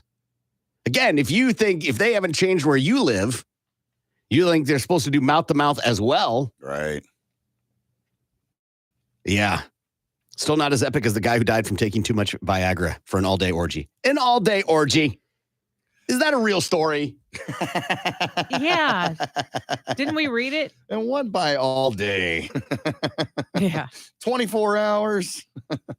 Or is it like a work day, 8 hours? A Russian man collapsed and died after a 12-hour orgy. Sergei Tuganov made $4,300 bet with 2 women that he could last 12-hour sex marathon with both of them. The mechanic swallowed dozens of Viagra pills in the course of the session to ensure he would win. Where? That was in Russia. Not buying it. Not buying it. This 74-year-old man on multiple medications and suffering from diabetes, high blood pressure, and malignant melanoma died suddenly in the morning after Viagra death. These are 16 different cases. Of dying from Viagra? Yeah. Oh, God. Yeah. Oh, no. I don't want a subscription. Oh, boy. We'll never Sure know. he doesn't. A good headline to get me to buy into that, real, right? For real. You want to know more about this Viagra deaths? Yeah. Click here. Look here, you sucker. Send us your credit card. Oh, and it scrolls all the way back to the top, too. You son of... all right, we got to take a break. We'll be back. Tulsa's Morning Show. And be ready to call them out on it, because every guy is going to say they're a horse. That the Jolly Green Giant ain't got nothing on them. When I had first pierced mine way back when I was in high school, you're proud of it. And I was talking to this gal, Amber, I think is what her name was. And I was telling her about it. Oh, yeah, penis is pierced, did it myself, blah, blah, blah. Oh, let's sit. Okay. So I had no choice but to present myself to her. Oh, it just goes to prove his point. You're going to have to be prepared for them to, whip it out. Yeah. You're going to have to be very assertive. Did you end up sleeping with her? No, I didn't. Interesting. Why you say that? I asked for the dessert tray. I'm getting dessert. Not if it's ugly. I don't know anything about that. Mind-reading brain implant allows man to talk again.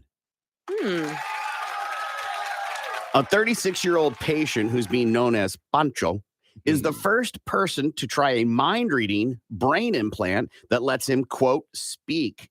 He was paralyzed from the neck down by a stroke at the age of 20, and the device has allowed him to communicate at around 7 words per minute, despite only being able to move his eyes.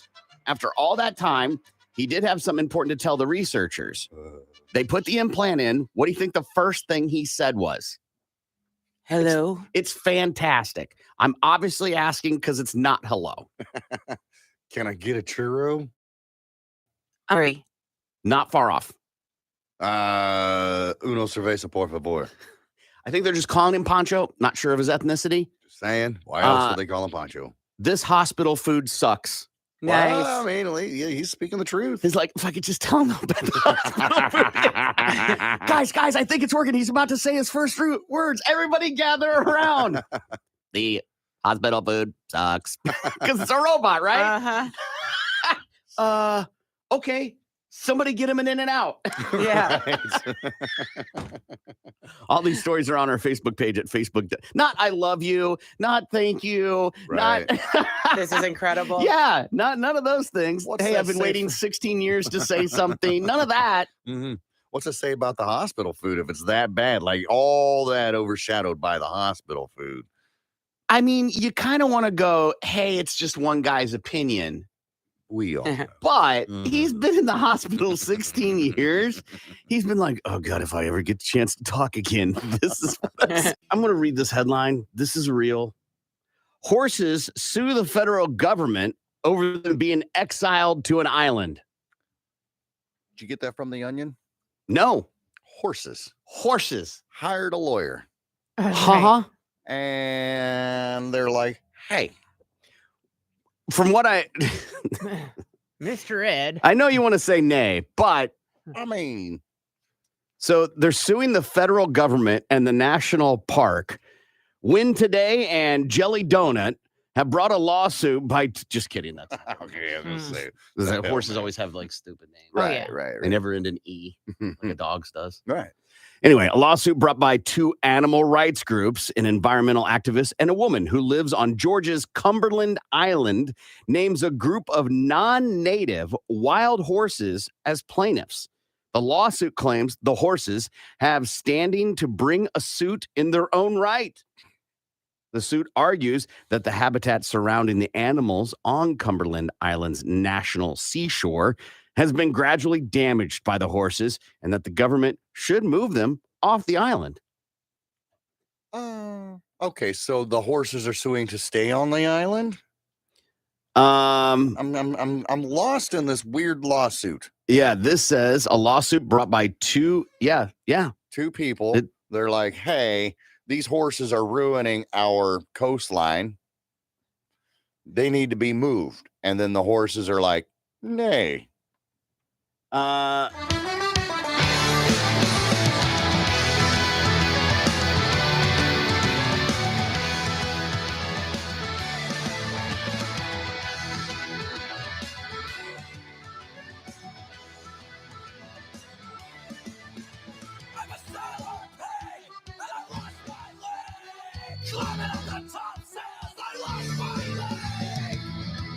Something I didn't get to bring up. Did you see Elvis Presley's Bible is going on sale? Oh, no.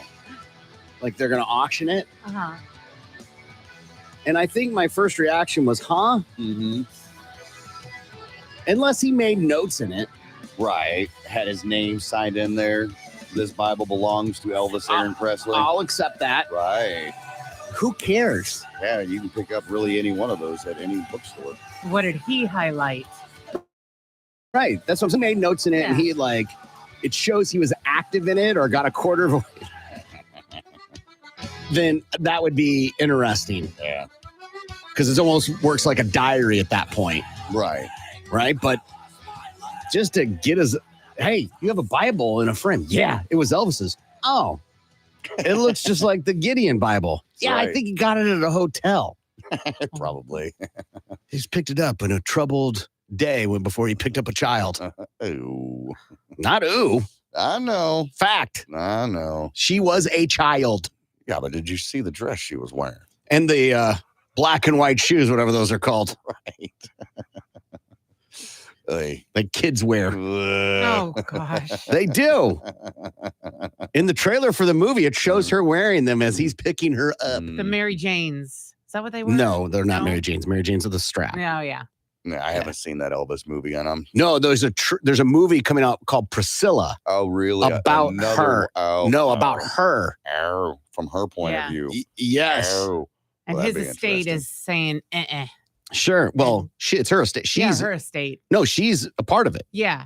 One of them is like It's her boycotting estate. it, but She is he's- in control of the estate. Yes.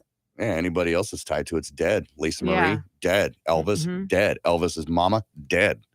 So it's all her. I'm under the impression she's in charge of the estate. Someone's against it and someone's for it.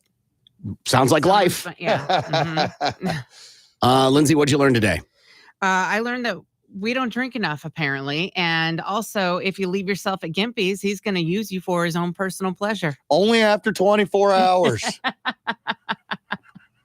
He just hog ties you until then. Stuffs a towel in your mouth so you can't scream. Your old man left you here. Shouldn't have left you behind. Gibby, what'd you learn today? I learned that losing isn't so bad when you have a sizable lead. I also learned ass, gas, and grass. Nobody lives here for free, man. I learned that 2 is sizable in Gimpy's world. And I also learned I'm not a chicken. I'll drink all 21 shots. Dead. It's Corbin saying make sure that dishwasher's loaded right. It's Lindsay. Stop tracking my cycle. This is Gimpy. And I'm sorry. Far too kind. You'll watch out for that one. And after that, I'll have Rumpelstiltskin. These are horses' names. I'm pulling from a list of real horses' names. Wow. Dog poop being tossed over balconies at apartment complex. This is happening in Largo, Maryland. Residents at one of the Prince George's County apartment complexes have been tossing dog poop over their balconies, and it's creating quite a mess below on the sidewalks. So residents are unhappy, and apparently